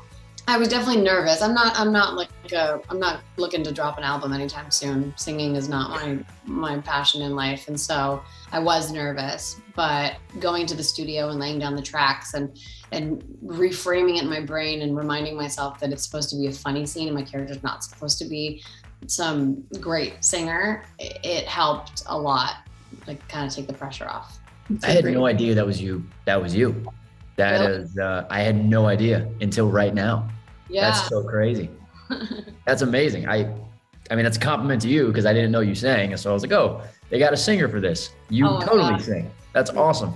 Yeah, right. Well, thank you. I appreciate it. No, Jimmy and I both, we had to do another song for Baby It's Cold Outside. So I had to lay down 2 tracks. Dang. Whoa. You can do it all, Nina. If I've learned anything, is that love doesn't have to be perfect. It just has to be honest. I think that being honest is the #1 thing. If anyone takes anything away, it's to take a lesson away and not do what the characters did if you can't avoid it. But then again, at the same time, that's what life is about, is making mistakes and learning from them and growing. So maybe do it and get burned so that you know what not to do next time.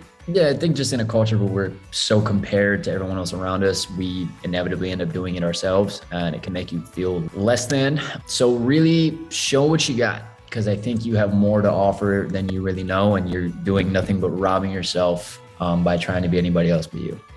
Yeah. And lead with yourself and be honest with yourself, because it will ultimately lead you to your person when you're yourself. Love Hard is streaming now on Netflix. Coming up, we spoke to one of the stars of Gilmore Girls for our flashback series, and later a conversation with Harry Potter 20 years ago. Grab your apron for a new podcast, Cooking Up a Storm with Al Roker. My forecast, yummy. Some of the best chefs spill the beans on family secrets to get you ready for Thanksgiving. This is fun. Bringing the heat for the holidays. Follow now wherever you get your podcasts. The Meet the Press Chuck Toddcast, free wherever you get your podcasts. This isn't about spending going forward. This is about spending that's already happened. Do you accept the idea that we have a crisis at the border? The vaccine mandate. Is this going to work, or is this going to backfire? If it's Sunday, it's Meet the Press. Today is now a podcast, available every morning. Listen wherever you get your podcasts. This isn't about spending going forward. This is about spending that's already happened. Do you accept the idea that we have a crisis at the border? The vaccine mandate. Is this going to work, or is this going to backfire? If it's Sunday, it's Meet the Press. Good morning, everybody. Welcome to Today. Let's go! International Day of the Girl. The strength and courage of these women is remarkable. What's your message to girls who want to make a difference? Believe in yourself. You can make it happen. Make the most of your day with Today All Day. Get closer to all your friends at Today in a whole new way. Today in 30. We give you a mix of everything you love about our show in a mere 30 minutes. Shop today with Joe Martin. We're helping you shop like never before. The latest styles and biggest names. Today food. Things are heating up in the Today All Day kitchen. Cooking essentials and recipe inspiration. Get ready. Are you ready? Oh, I'm so ready.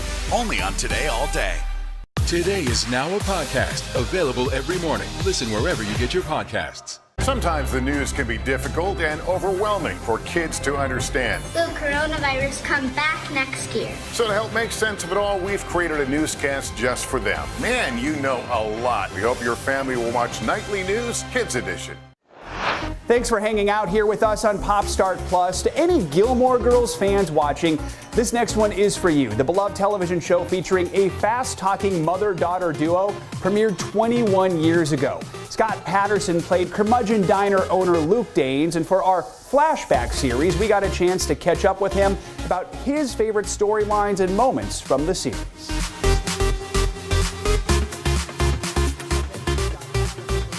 It's the cell phone line. I get that a lot.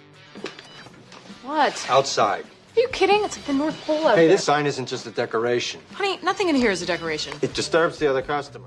And if I'm on my cell phone, I get it a lot. And people will point at me and go, I'll kick you out of here. You know, ha ha ha. You get off your cell phone. I'm like, yeah, okay, fine. I was looking for your paprika, Stretch. Hey, what have I said about the counter? I know, The counter is a sacred space, my sacred space. You don't do yoga on the Dalai Lama's mat, and you don't come behind my counter, period.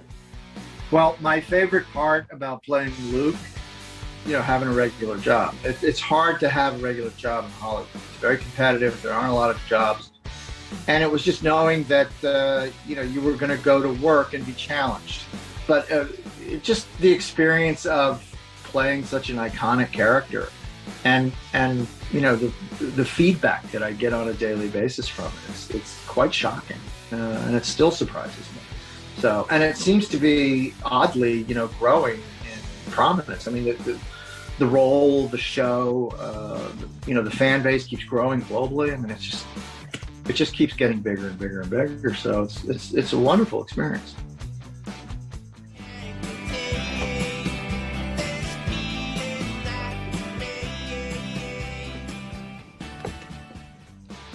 Favorite scenes, you know, I really think it was that initial scene in the pilot where we see him and we see Lorelai for the first time. Please, Luke. Please, please, please. How many cups have you had this morning? None. Plus? 5, but yours is better. You have a problem. Yes, I do. Junkie. I tell her she has a problem. How many cups have you had? I mean, I think that, because that really sets us on the path. I mean, it was a very difficult scene to play because it had to say so much, but we couldn't really tip our mitts about the potential of the relationship. It just, you know, it was a real balancing act with that scene. And it was when I realized that, you know, how good Lauren was as an actress. And there was only one time I was really nervous on set, was when we were preparing to do the first kiss. And, you know, because Lauren and I both wanted to get it right. And there's so many traps set up for a situation like that in an acting sense where you can either do too little or do too much. So it was, the nervousness from both of us was, man, gosh, I hope we get this right. What are you doing? Will you just stand still?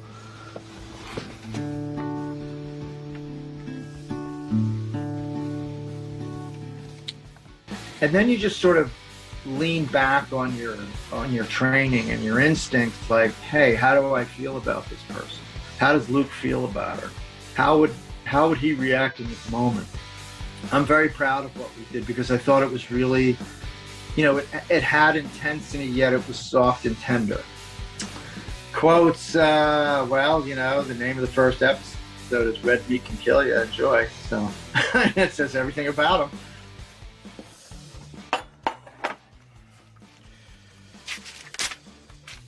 Red meat can kill you. Enjoy. What inspired me to launch a Gilmore Girls podcast was the fans are clamoring for content. They are clamoring for connection. They want to be inside that show. They want to be involved in the show. We're not making any episodes for them.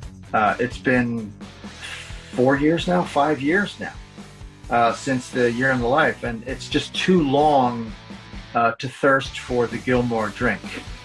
And I think any type of comforting voice from the set of the show is going to engage people in a positive way. It's going to support how they feel about the show, their lives. It's going to help them. I mean, fans would love it. And, you know, I love chopping it up with the cast members. We always had a lot of fun on set. I thought, well, why not take that feeling and that vibe to a podcast format? And iHeart thought it was a great idea, and here we are. My favorite episodes to revisit are, well, I think the episode where we get the name of the podcast from, that episode where I declare my undying love for her and that I am all in. I think the first kiss as well. And I really like the episode where I push Milo in the leg.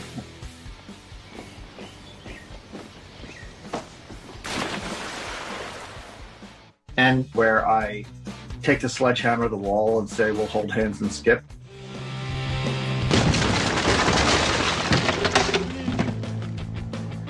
That's your room. Finish up. We'll hold hands and skip afterwards. I enjoyed making them all, but especially that one because it was finally there was something physical to do instead of like spitting out a million words per second. So really just all of them, but I mean, you really can't go wrong. I watched the pilot again after 20 years. I hadn't seen it in 20 years. It's the only show that I watched, and I was delighted. I thought it was just epic, and you know how great the acting was and how great the writing was. It was magical. Our thanks to Scott Patterson for revisiting such a great show with us. And last but not least, did you know the film Harry Potter and the Sorcerer's Stone turns 20 this weekend? Hard to believe, right? Well, we found an interview from our archive you have to see with a young Daniel Radcliffe next. People really don't know what's going to happen. Only a dozen hours after the Eye roared ashore. More good people than bad people, you know, right? 5 seconds. 4, 3. There is some late-breaking news 4 hours into the Iowa caucuses. By the hand with everything. All right, it just made Sometimes the news can be difficult and overwhelming for kids to understand. Will coronavirus come back next year? So to help make sense of it all, we've created a newscast just for them. Man, you know a lot. We hope your family will watch Nightly News Kids Edition. For breaking news in our changing world, download the NBC News app. Today is now a podcast available every morning. Listen wherever you get your podcasts. Sometimes the news can be difficult and overwhelming for kids to understand. Will coronavirus come back next year? So to help make sense of it all, we've created a newscast just for them. Man, you know a lot. We hope your family will watch Nightly News Kids Edition. Grab your apron for a new podcast, Cooking Up a Storm with Al Roker. My forecast, yummy. Some of the best chefs spill the beans on family secrets to get you ready for Thanksgiving. This is fun. Bringing the heat for the holidays. Follow now wherever you get your podcasts.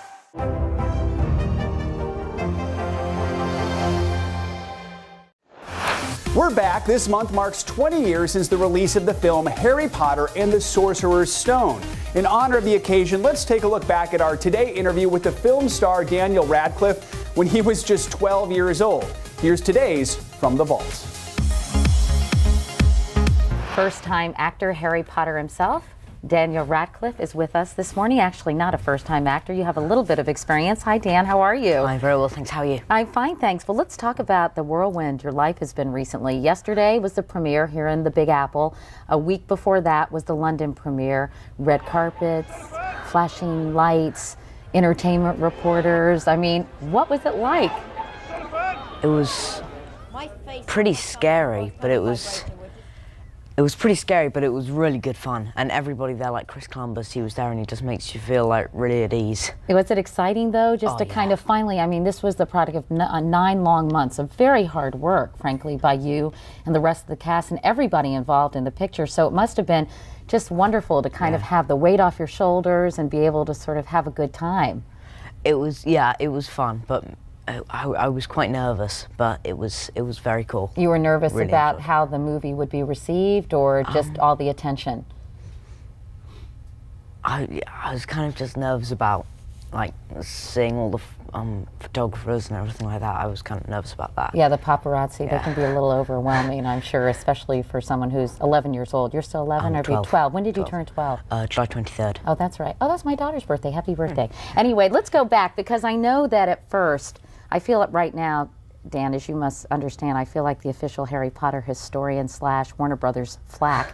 But having said that, I know all the whole story, and I know your backstory, which was there 2 months before shooting, there was no Harry Potter. Thousands of kids had auditioned, and the director, Chris Columbus, said, "Get me that kid from David Copperfield," right? Tell me how they discovered you and why they went after you so enthusiastically to play Harry Potter. I have no idea. Well, obviously, they're pretty captivated by your performance in David Copperfield. I really don't know why they chose me, but I'm glad they did. And at first, your parents weren't that enthusiastic, right? They only had one concern, and that was because I've been up for David Copperfield and I've been up for Taylor of Panama, and on both of those, I kind of had a tendency to get my hopes up, and they knew that there were thousands of boys going up for the part, so they didn't want me to get my hopes up and then be disappointed, so they were just protecting me. And they were, though, once you did get the part, they were pretty excited, as you were too. We all were. I know that when you were first tapped to play Harry Potter, you hadn't read the books, but after you got the role, you quickly devoured them and fell in love with them like so many other kids. What was it about the books that you found so great? I think it was the fact that I think not only myself, but I think everybody can relate to Harry in some way. And I think as well, it's the idea of magic. When magic kind of comes to life, there's so much opportunity for absolutely anything to happen. And I think I kind of like to read about what could happen if magic really came to life. Wow, it's truly amazing to see Daniel Radcliffe way back when. Well, there you go. That was today's Pop Start Plus. Please come hang out with us again tomorrow. Hoda has a great conversation with Reba McEntire for her Quoted By series. Thanks for watching. Bye now.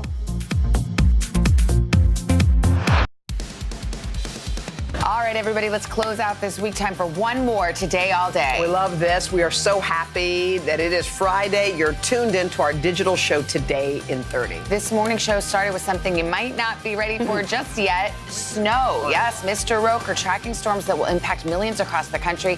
He's going to give us the forecast to plan the weekend. Sounds good. Then a conversation our Today in 30 viewers will not want to miss. Lucky Chanel caught up with Will Ferrell and Paul Rudd, who is, of course, the reigning sexiest man alive right now. And then how about this? Tiger Queen Carol Baskin stopped by in person. What? To chat with me and Jenna. It's her first morning show interview ever. She's sharing her own story, and she has a reason. Wow, you cool cats and kittens. Stay tuned. We've got to get started right now for your Friday edition of Today in 30.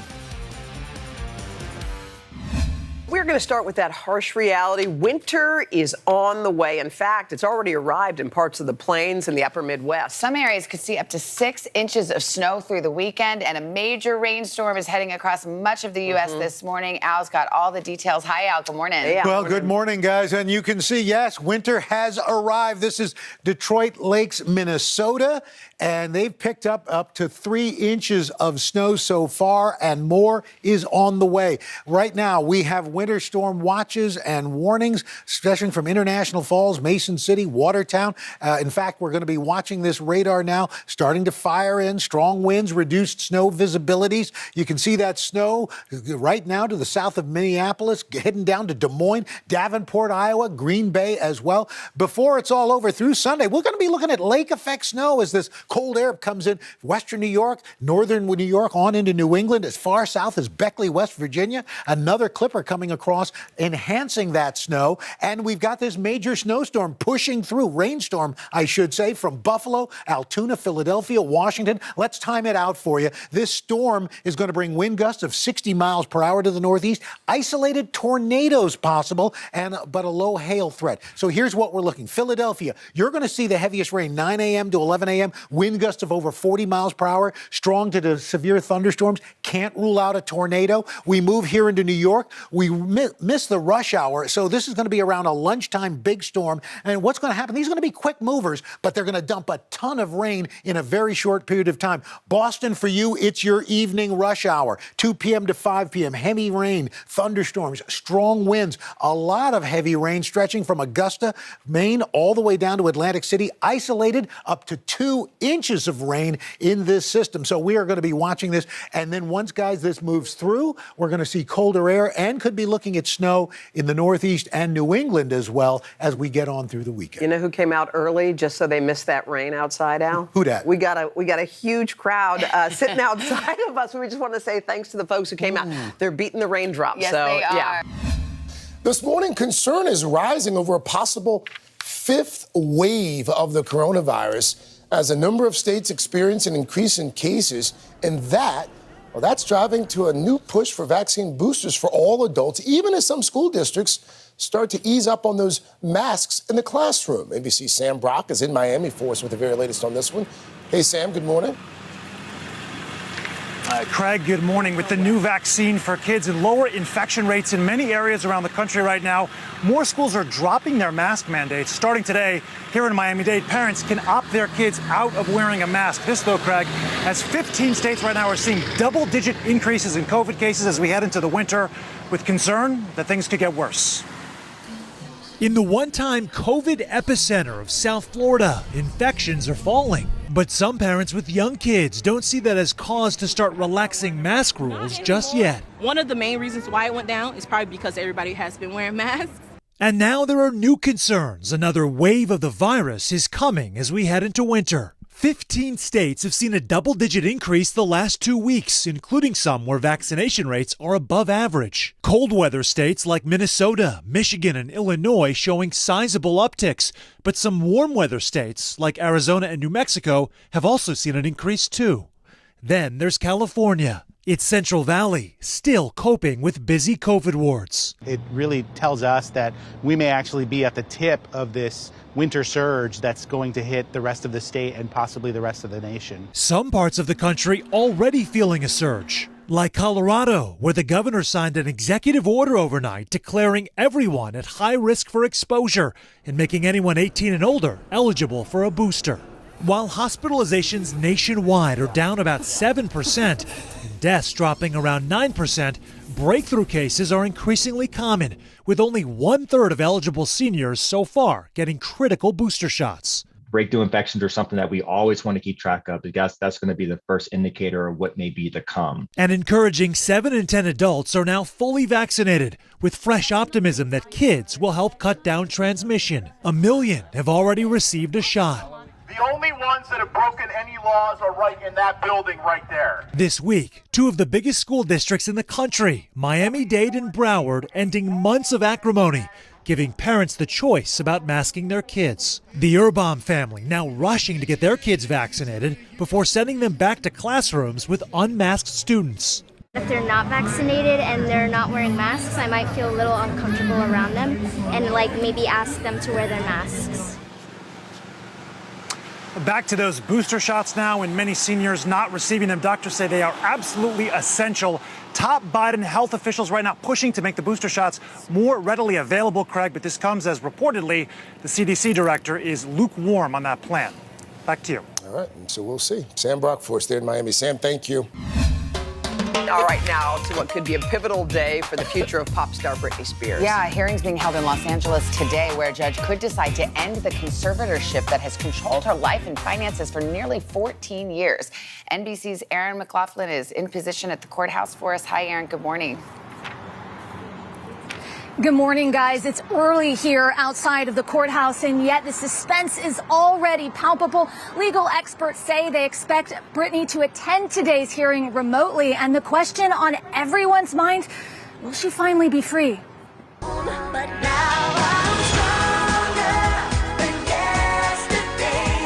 This morning, pop superstar Britney Spears could be just hours away from freedom.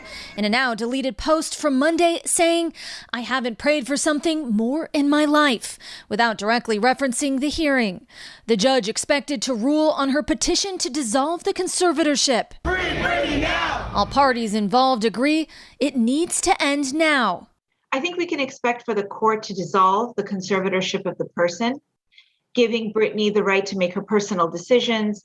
But I don't think that the conservatorship over her estate, which is managing her money, is going to be over just quite yet.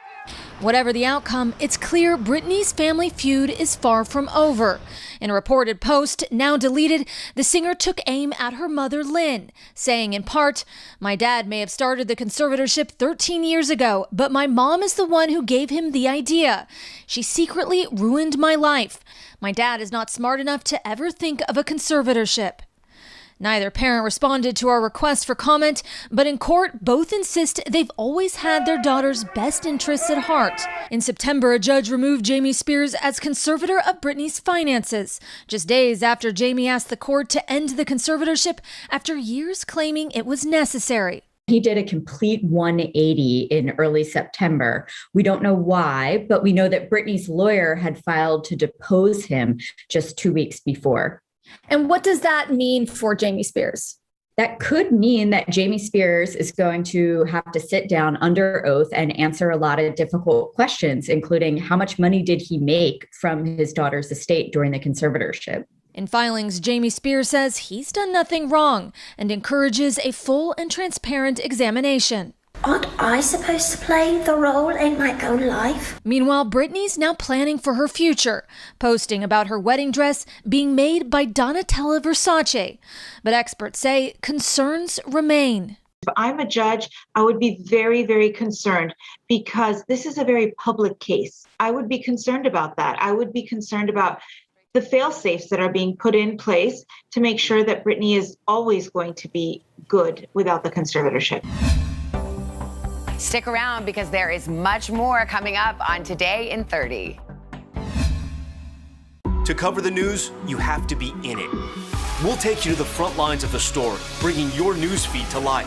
Streaming live every night. It's your news playlist. Top Story with Tom Llamas, weeknights at 7 on NBC News Now.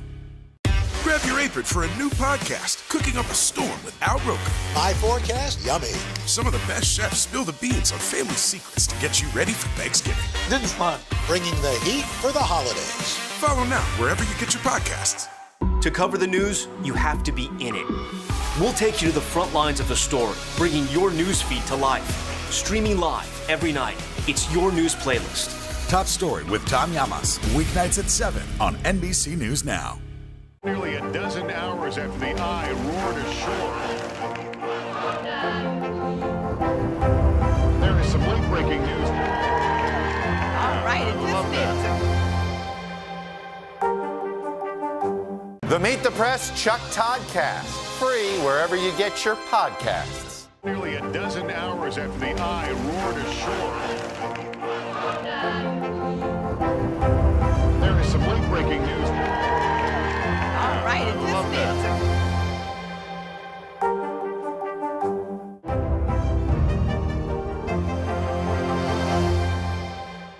For breaking news in our changing world, download the NBC News app. Welcome back. Will Ferrell and Paul Rudd have been making us laugh for years, but the new series, The Shrink Next Door, they're showing us a much different side. They're taking on a shocking true story about what happens when someone you trust uses it against you. And Chanel, you got a chance to sit down with Will and the sexiest man alive. I did. We didn't know that at the time, though, by the way. These guys are so much fun, but their captivating new show goes to some wild places. A psychiatrist manipulating his patient's life for his own gain. We chatted about this series and couldn't help but get in a few laughs, too. Spending time with two comedy legends like Will Ferrell and Paul Rudd comes with some curveballs.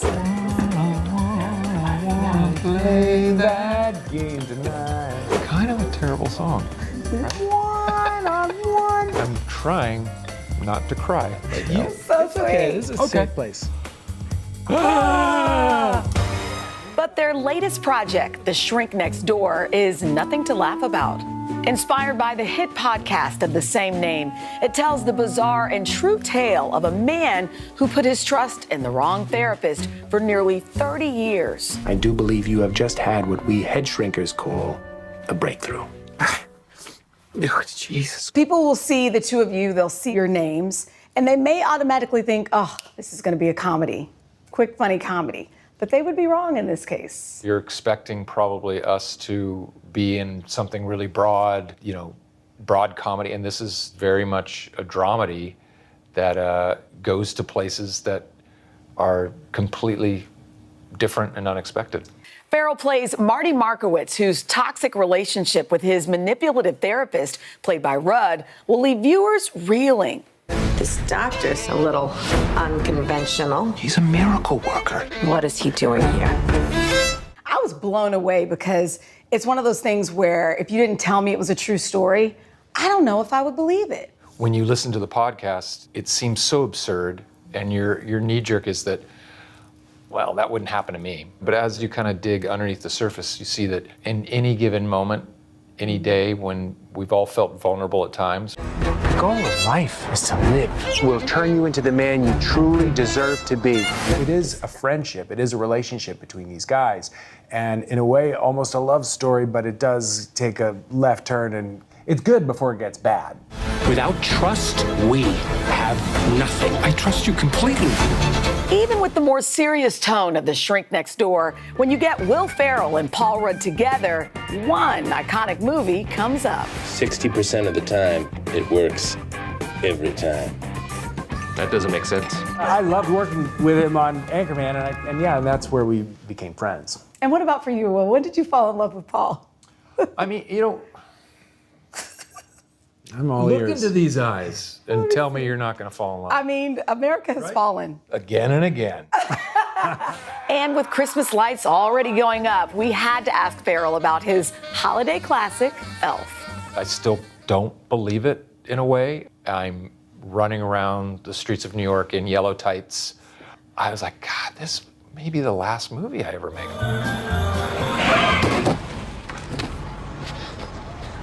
Sorry. Rudd is embracing nostalgia too, starring in the new Ghostbusters sequel. It reminded me of a movie I used to go see. I'm not. What is Ghostbusters? Oh, We should have told you. Okay. It's. I'll fill you in. Is it a?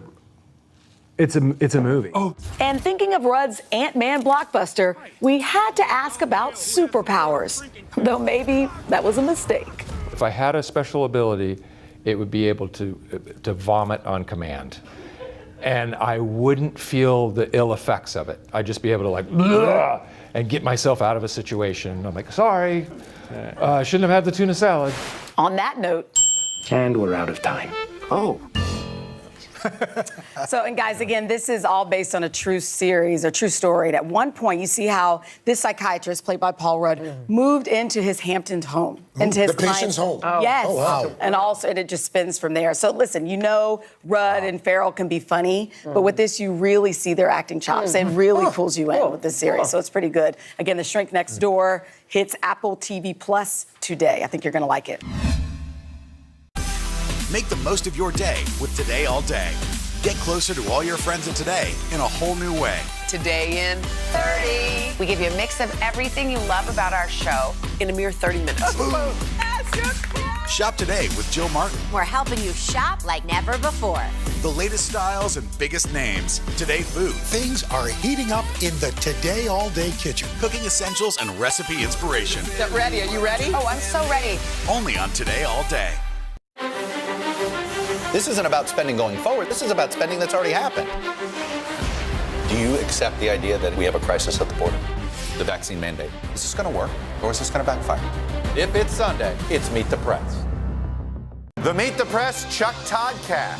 Free wherever you get your podcasts. News is more than a headline. It informs, it inspires, and it still matters. To cover it, you have to be in it. And that's what we're gonna do. Every night, we take you to the front lines of the story, where it's actually happening, with NBC News journalists on the ground from all over the world. We cover what you need to know and bring your newsfeed to life. In primetime and streaming live, it's your news playlist every night. Top Story with Tom Llamas. Weeknights at 7 on NBC News Now. This isn't about spending going forward. This is about spending that's already happened. Do you accept the idea that we have a crisis at the border? The vaccine mandate. Is this going to work or is this going to backfire? If it's Sunday, it's Meet the Press.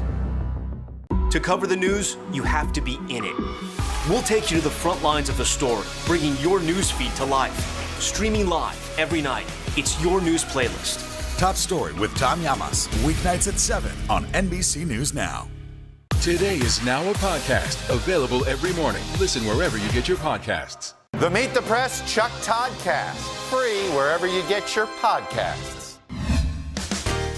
This next story is really cool. NASA has plans to put people back on the moon, hopefully by the year 2025. And it starts with the Artemis 1 mission. Early next year, the rocket won't have people on board, but there will be 2 very tiny crew members. Only NBC's Kerry Sanders could bring us this story. He's down in Florida with some future engineers and astronauts to tell us all about it. What's the deal, Kerry? Well, good morning, guys. I'm at the appropriately named Challenger Elementary, and just a short distance from me here, you can see Miss C's Science Club. These are indeed the future engineers, the future astronauts. And this morning, we're going to actually see them do one of their projects that maybe you remember from elementary school yourself. All right, guys, ready, in. We need the camera set.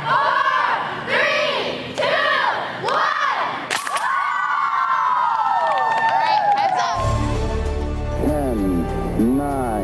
Ignition sequence start. From 1968 to 1972, NASA launched 9 human missions to the moon.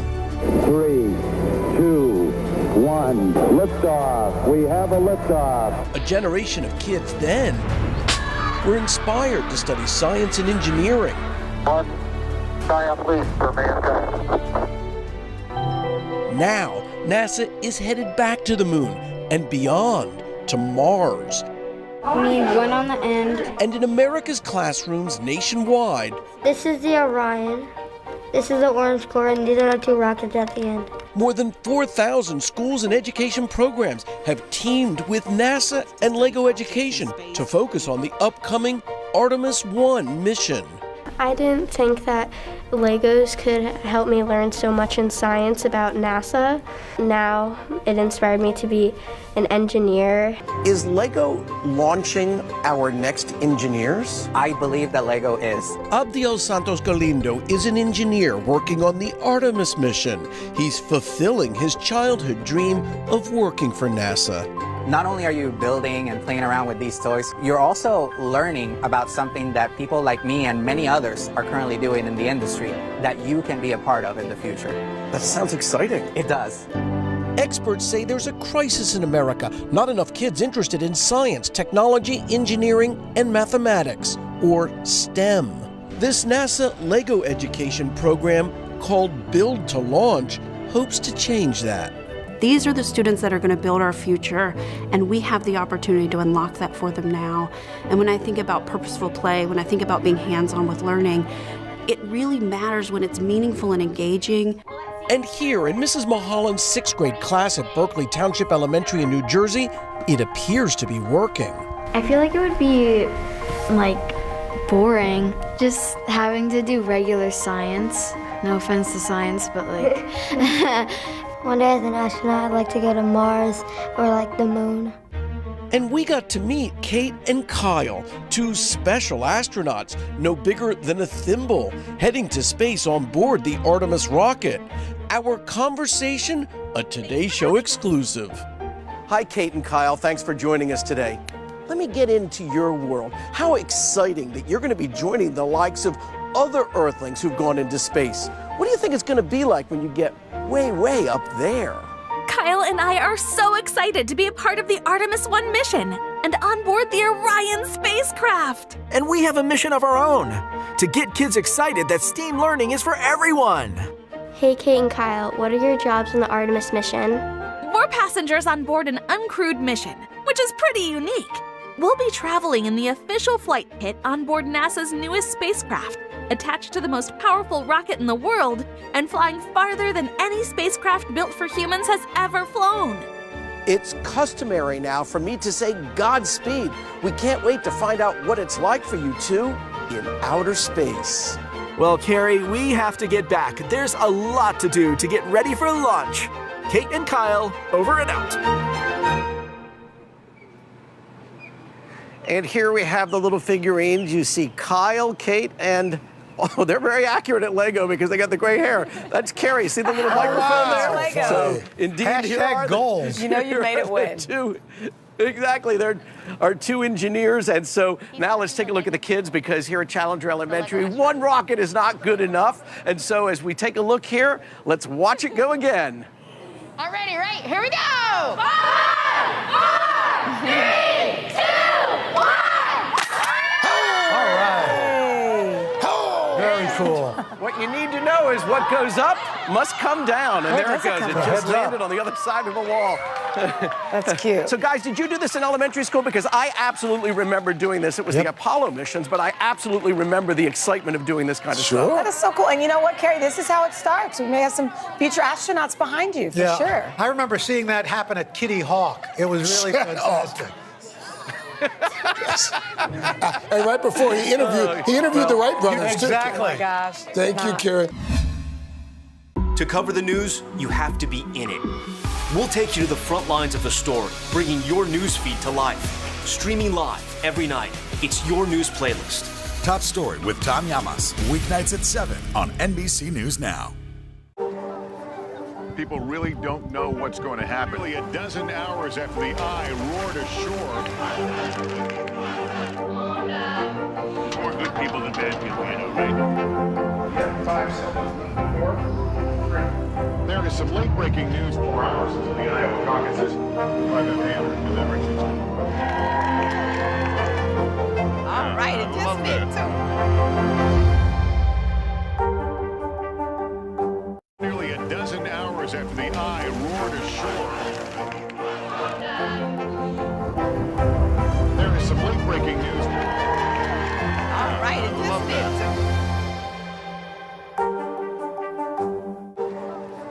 it. People really don't know what's going to happen. Nearly a dozen hours after the eye roared ashore. More good people than bad people, you know, right? 5 seconds. 4, 3. There is some late-breaking news 4 hours into the Iowa caucuses. Private hand deliberations. All right, it just made it.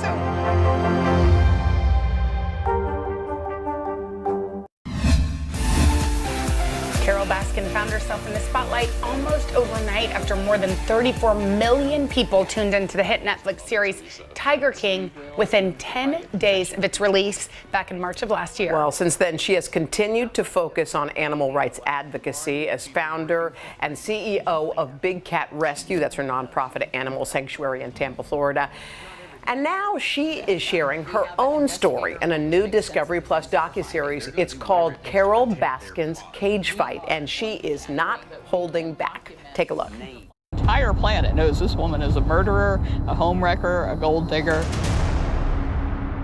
Don definitely is buried under the septic tank. Now he's definitely buried under the house. You know, they say he was definitely ground up and fed to the tigers. How is it they can't come to one lie and everybody agree on that lie? Is trapped in her own web of deceit. Carol Baskin. The world just recently found out there are people trying to kill me, but I have known that people have been trying to kill me for decades, and despite that, I keep coming after them. Carol, wow. We should mention this is your first morning show interview. Thank you so much for coming to be with us today. This is pretty amazing because we were trying to figure out what it was like to be you. So 5 years ago or so, you're Carol Baskin, your friends probably know you, your relatives, and all of a sudden this Netflix series comes out and every single person has an opinion about you and they want you to hear about it. How did you deal with that? It was really hard because I couldn't understand why people hated somebody who was going after animal abusers. I thought people loved animals, and I didn't really realize how the script had been so twisted to make people have such a false opinion. And that's what I love about Carol Baskin's Cage Fight, is it is the work that we have been doing genuinely for decades that caused those people to hate us in the first place. And now people will see why it is that they say the things they do. So you said, okay, I'm going to be part of Tiger King, I'm going to be part of this documentary. You worked on it for 5 years, or you were part of it for 5 years. It comes out, and it is not what you thought it was going to be. Is that right? Right. They said it was going to be Blackfish for big cats. And that was the show that came out and exposed the orcas and the abuse, and people didn't want to see animals like killer whales in swimming pools anymore. Right. So we thought that that's what we were working on. Well, so people saw Tiger King and they think they know Carol Baskin. So who is Carol Baskin? What did Tiger King get wrong? It got just about everything wrong. And when people see Carol Baskin's Cage Fight, that's who I really am. That's my real voice. That's me out there really chasing down these bad guys. It's not just a bunch of talking heads that are trash talking each other. This is real stuff where people are going to be in the trenches literally with me. You know, it's really interesting though, because we saw that little clip of your new documentary, and you start off with some of these things that have come out in Tiger King, right? That you've killed your husband, that we fed him to tigers. These are the things that we saw. You don't hide away from those things. You come right out and talk about it. Why do you do that? I think that whenever I have seen the public's reaction, that's the takeaway that they got from Tiger King. They felt like I was this horrible person. And so the only way to deal with it is to deal with it right up front. Well, Tiger King is not over. There is a season 2 that is going to be out there. So how are you dealing with that?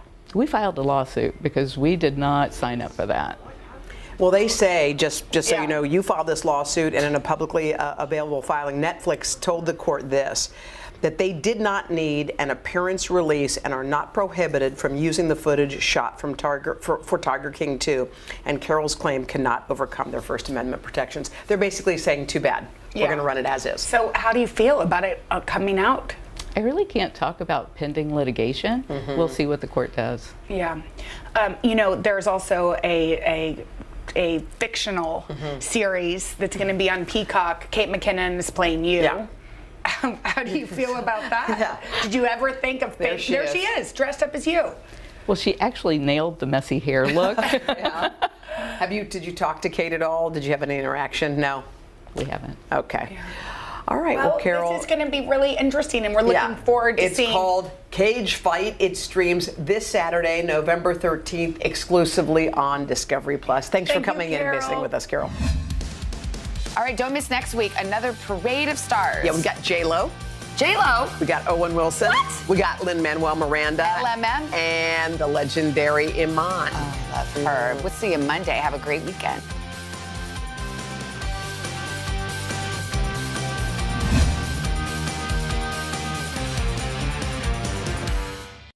From Studio 1A in Rockefeller Plaza. Hey guys, welcome to Today. Nice to have you with us. You talk about some energy. This is a lively bunch. Are you guys ready to turn this baby pink? 3, 2, 1, go!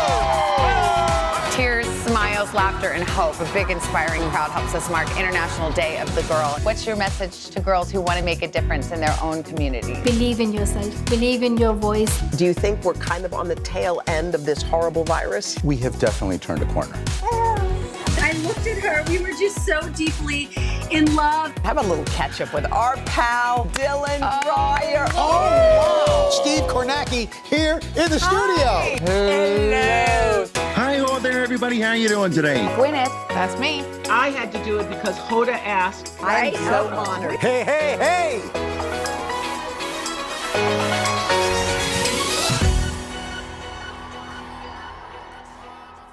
Hey, everybody, welcome to the Making of Today.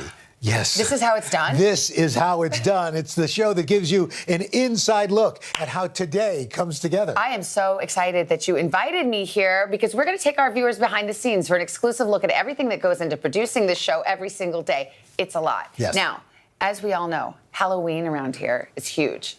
Big, big deal. This year was no exception. This time around, I'd say that our costumes were a touchdown. I see what you did there. Wait, okay, let me get my game face on. Take a look. Go, Cowboys, go!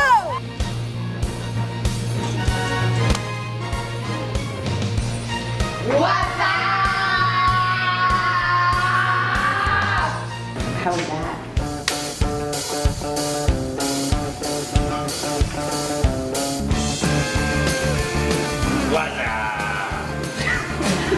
was that? How can your mouth move like that?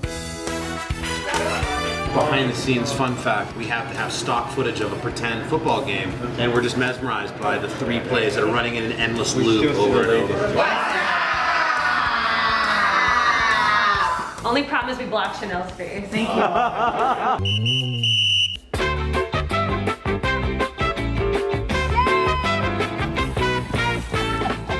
Is that good? down. 1. How many lunges do you have to do to lift the weight? 2. We feel great. Feeling really good. Feeling like a cheerleader. Go Cowboys! Time to crank up the sound. I just want to say one thing. There are not enough Spanx in the world for this. Oh my God. Yes! Oh, wow, this does look real. Giselle, I'll see you later, honey. Gronk says game time. Let's go. How fitting that Halloween is on the weekend this year.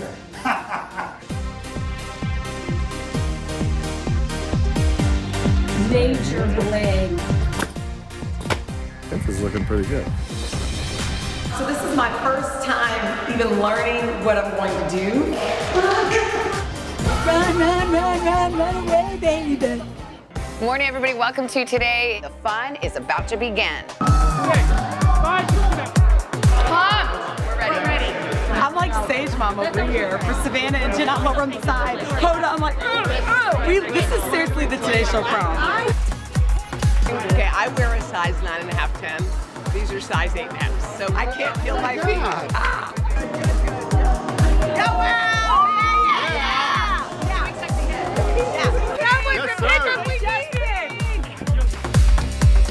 There's a lot of dancing, strong spike. Feeling good. It's just so early. So early. Chanel gets the game ball, deservedly so, every Halloween. We're basically just the warm-up for Chanel. Facts. That's what we do. Facts. Excuse me. Now we have to close the door.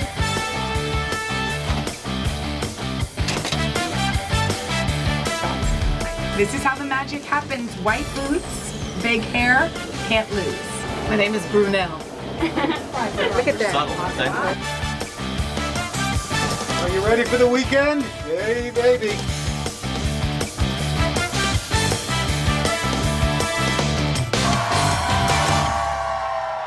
I would say we tackled that rather well, wouldn't you? Well, I would indeed. Look, this fun is just getting started. And coming up next, we're going to show you how International Day of the Girl is truly a global production here at Today. So don't go away. This isn't about spending going forward. This is about spending that's already happened. Do you accept the idea that we have a crisis at the border? The vaccine mandate. Is this going to work or is this going to backfire? If it's Sunday, it's Meet the Press. Good morning, everybody. Welcome to Today. Let's go! International Day of the Girl. The strength and courage of these women is remarkable. What's your message to girls who want to make a difference? Believe in yourself. You can make it happen. Good morning, everybody. Welcome to Today. Let's go! We're going to kick off the Pink Power and Breast Cancer Awareness Month. What's the best thing about being this age? You have nothing to prove because you already proved it. What does it feel like to be in a city that you love so much? I am humbly proud that I stuck up for my town. We all have the honor of helping reopen the doors. Is back. For breaking news in our changing world, download the NBC News app. Grab your apron for a new podcast, Cooking Up a Storm with Al Roker. My forecast, yummy.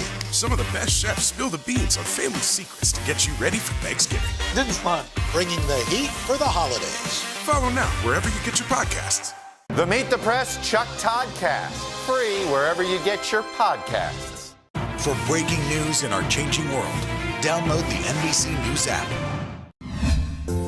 Welcome back to Making of Today. So each year, Today celebrates International Day of the Girl.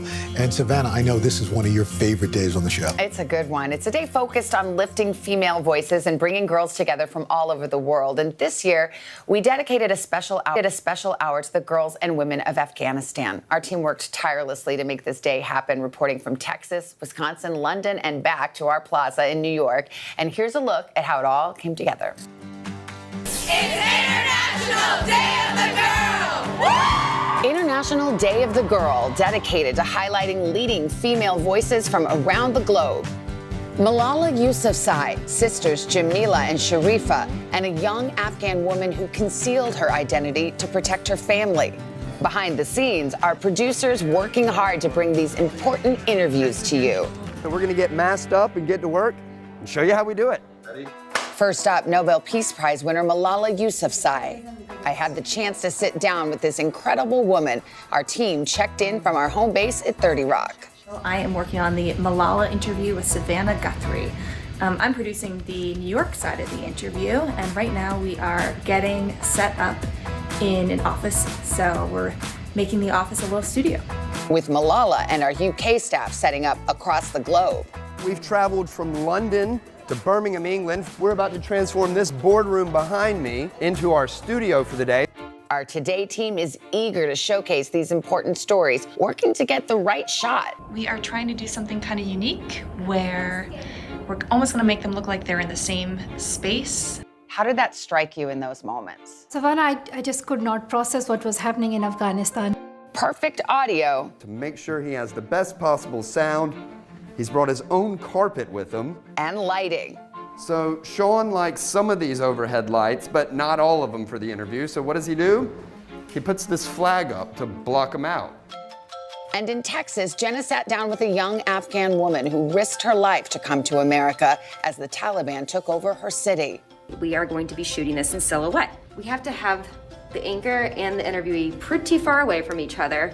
And we also have to keep it so that our guest is in the dark, but Jenna has light. So, Jorge, would you mind switching the monitor so people can see what it looks like on camera? This is Jenna's angle. And now you don't see our guest. Nifty stuff. Are they scared for their safety? Yeah, they are jobless. They don't have job now. And nearby at the George W. Bush Presidential Library, 2 Afghan refugees who arrived in this country just 3 years ago sat down with Jenna and her mom, former First Lady Laura Bush, for a meal. We have our lovely ladies, Jamila and Sharifa, setting up food that the Bushes are going to eat. Setting up this morning. Last minute camera checks. Trying to figure out where everyone is going to sit. Why should women here care about the women in your country? Why not? And then it's lights, camera, action. This International Day of the Girl was certainly one to remember. It's a little bit of luck, a little bit of magic, and a little bit of working with people who can help you along the way.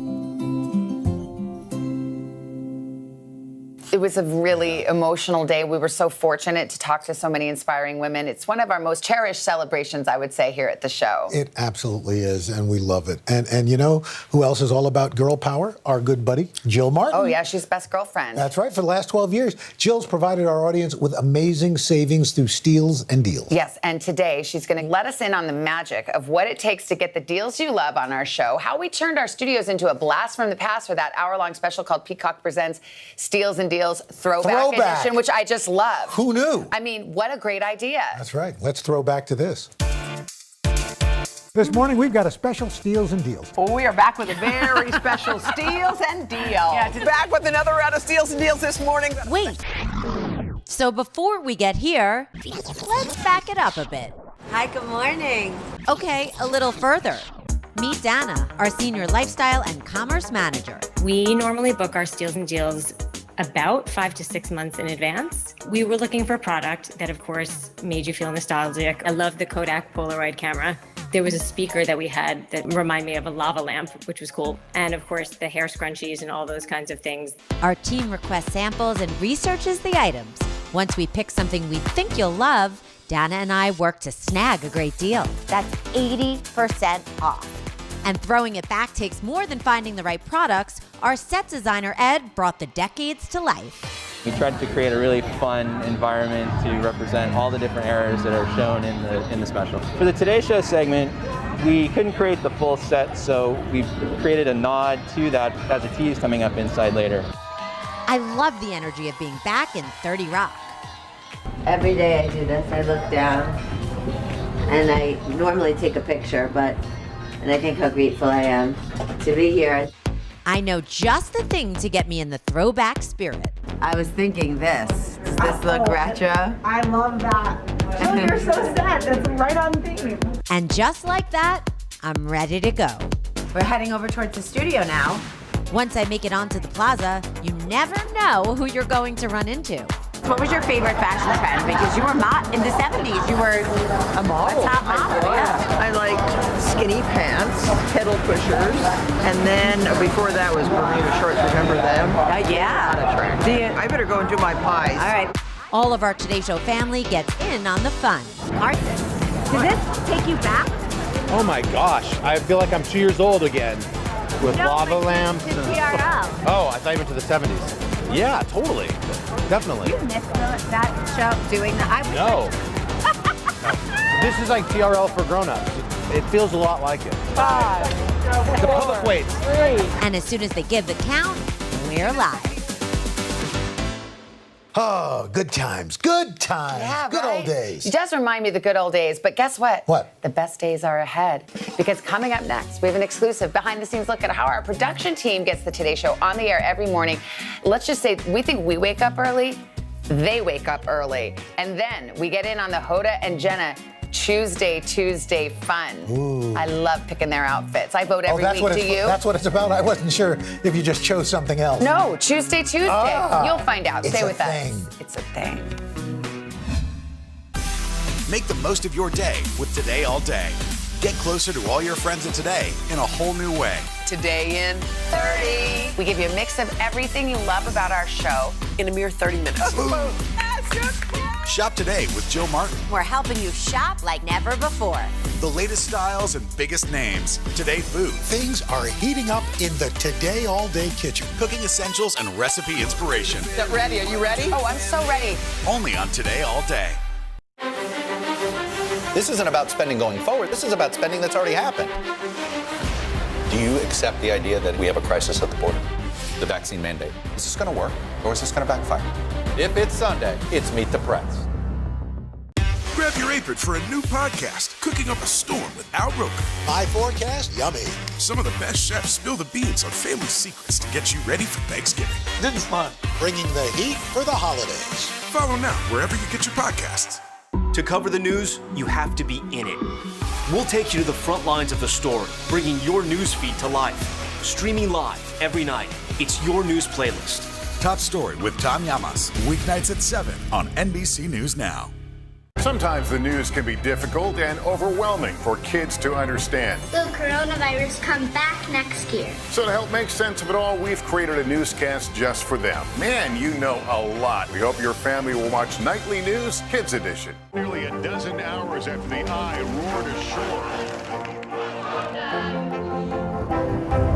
There is some late-breaking news. All right,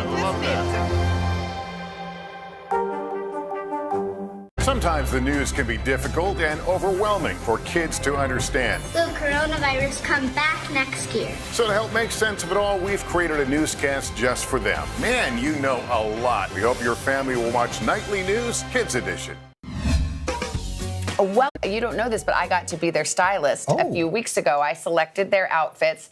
And this month, the men of Today got involved. Actually, you were involved, even though you don't know what Tuesday is. Yeah, well, that's the beauty of being me. After it's done, I completely forget. I can't wait to see this. Hi again, Donna here at Today over in Studio 1A. And I am going to show you how we make Tuesday happen each week. And this week, it's all about Carson, Al, and Craig, the men of Today, choosing Hoda and Jenna's outfits. Let's go.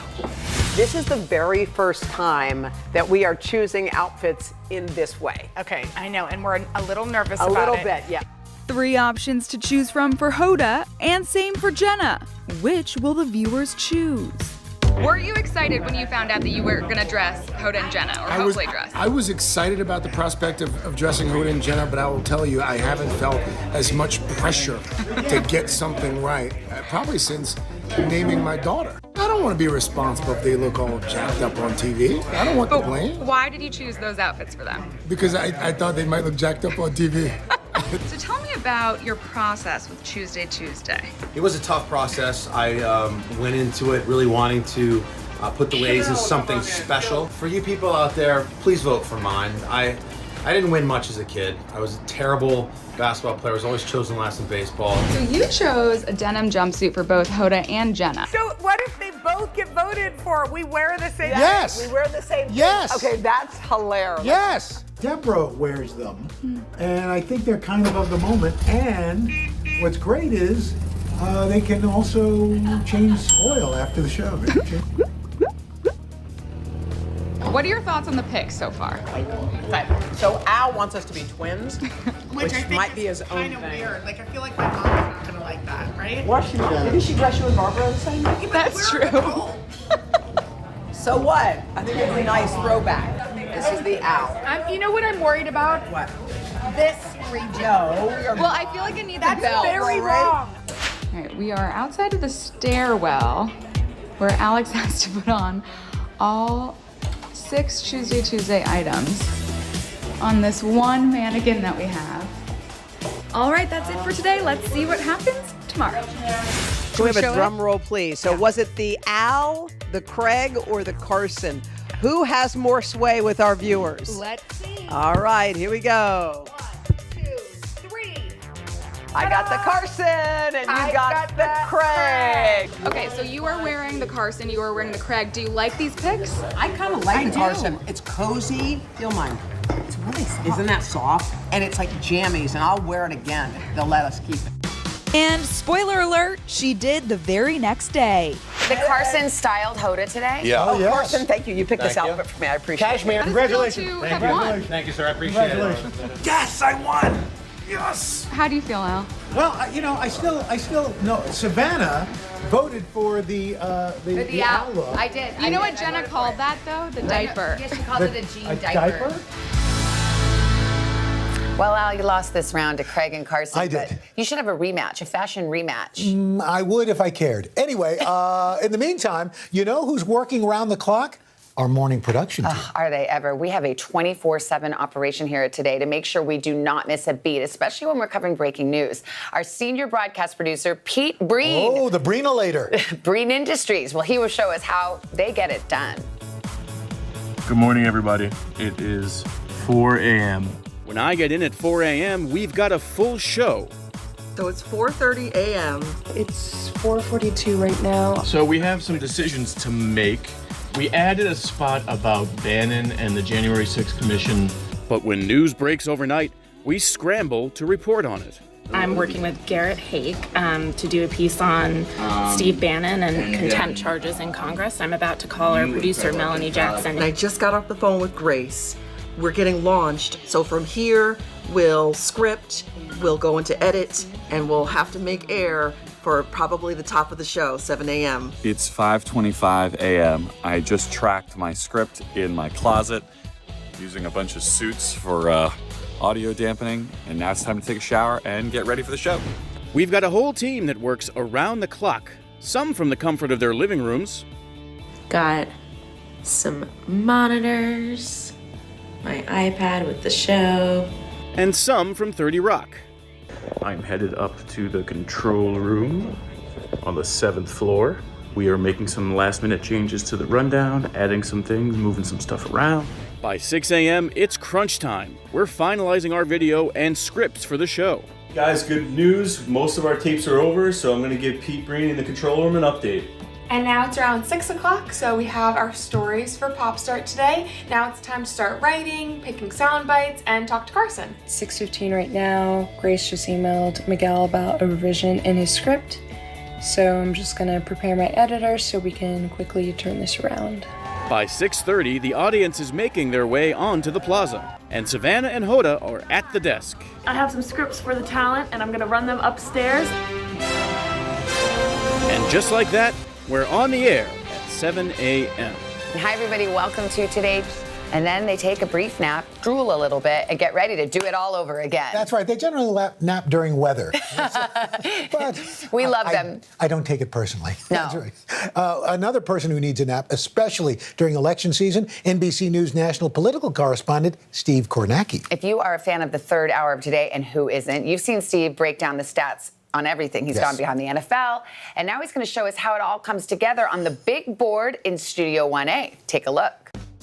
Hi everybody, deep inside 30 Rock here on a Friday morning. It's a big Friday morning for me because they've asked me to be on the third hour of the Today Show. This is The Office, mine at least, and here we go. I don't know if you ever watched the Tonight Show. Jimmy Fallon came here a few months ago and cleaned it up. I really, honestly, I don't even know. I have no idea. I don't know. I probably didn't do a very good job keeping it clean. It's been worse than this, though. We got an NFL hit. We're looking at NFL playing in London this weekend. We're looking at Super Bowl odds. There was a game last night that probably affected the odds, so a lot to check in on. So once Steve knows what he wants to talk about, it's my job to make his vision come to life and make those graphics that you see on his big board when he's on our show. So I go back and forth with the artist. Once we have the design where we want it, we'll push them over to Steve and his team to load them up on the board for air. I actually need to go check in with my producer. His name is Adam. He's making sure right now that everything's ready to go to the boards. Say hello to the camera. Hello. I loaded the graphics into our little screen. We updated the standings based on the Rams-Seahawks game last night. The Rams beat the Seahawks. We're gonna go see if the Rams win last night, change the odds. These are the Super Bowl futures odds, so let's see where our good old Rams are. There's the Rams, right? So plus 950, that means the odds are 9.5 to 1. So we had them at 10 to 1 on the screen. It's now 9.5 to 1. It's almost the same. At some point in the next hour, I have to get changed too. That's usually a difficult thing for me. So this is not the tie I wanted to wear today. I wanted to wear this one, but it's not really tied, and I don't know how to tie it. And unless Adam, you want to, he's shaking his head. He doesn't want to. So I'm stuck with this one.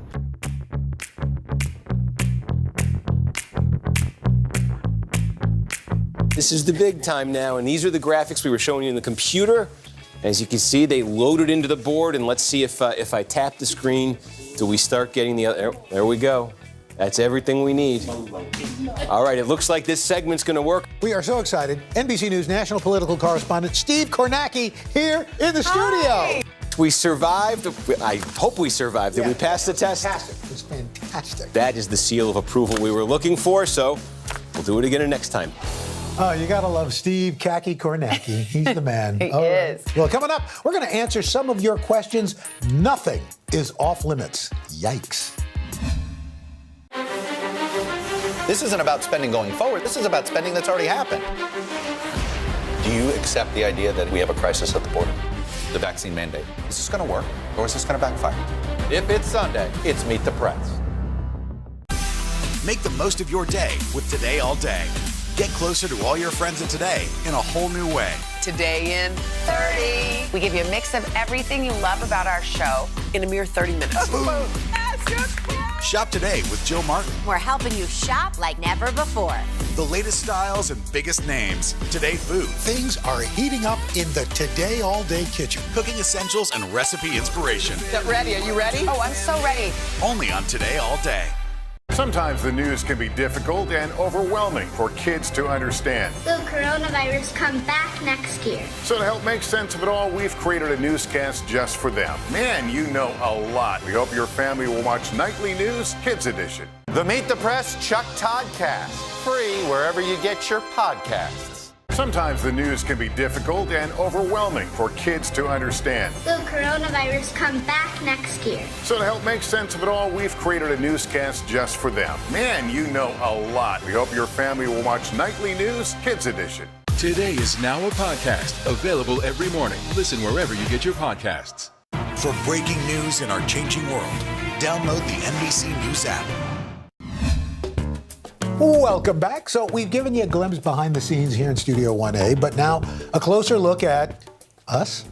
Don't zoom in too close. We're going to answer questions. Your questions. Fans out on the plaza asked us about our experiences anchoring today. So let's get it started.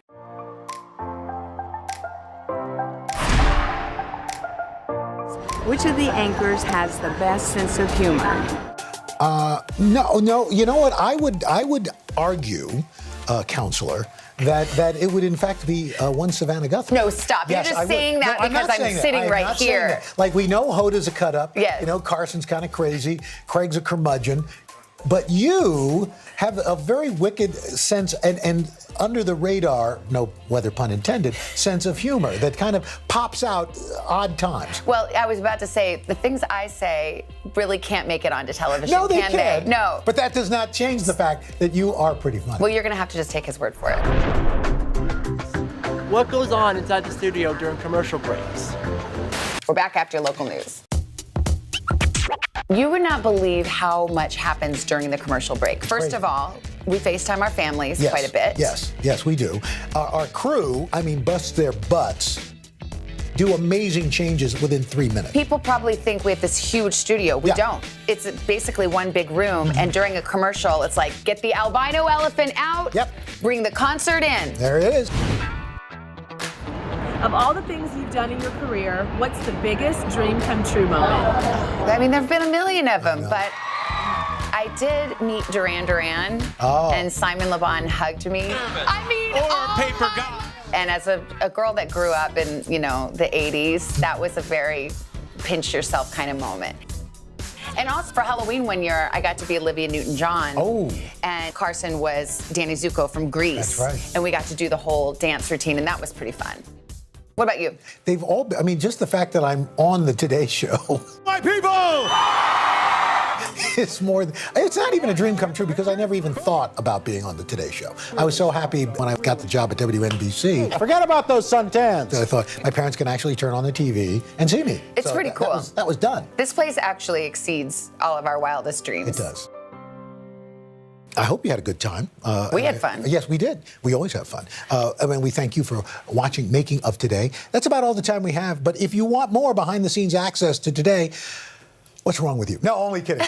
Sign up for Today Insider. You'll get a weekly email, including early access to Steals and Deals. That's good. That's right. Oh, that's worth it right there. Giveaways and more. All you have to do is go to today.com/insider. And get ready, because November is going to be a busy month in Studio 1A. So join us next time. Bye-bye. We have some big news this morning. Y'all are looking good.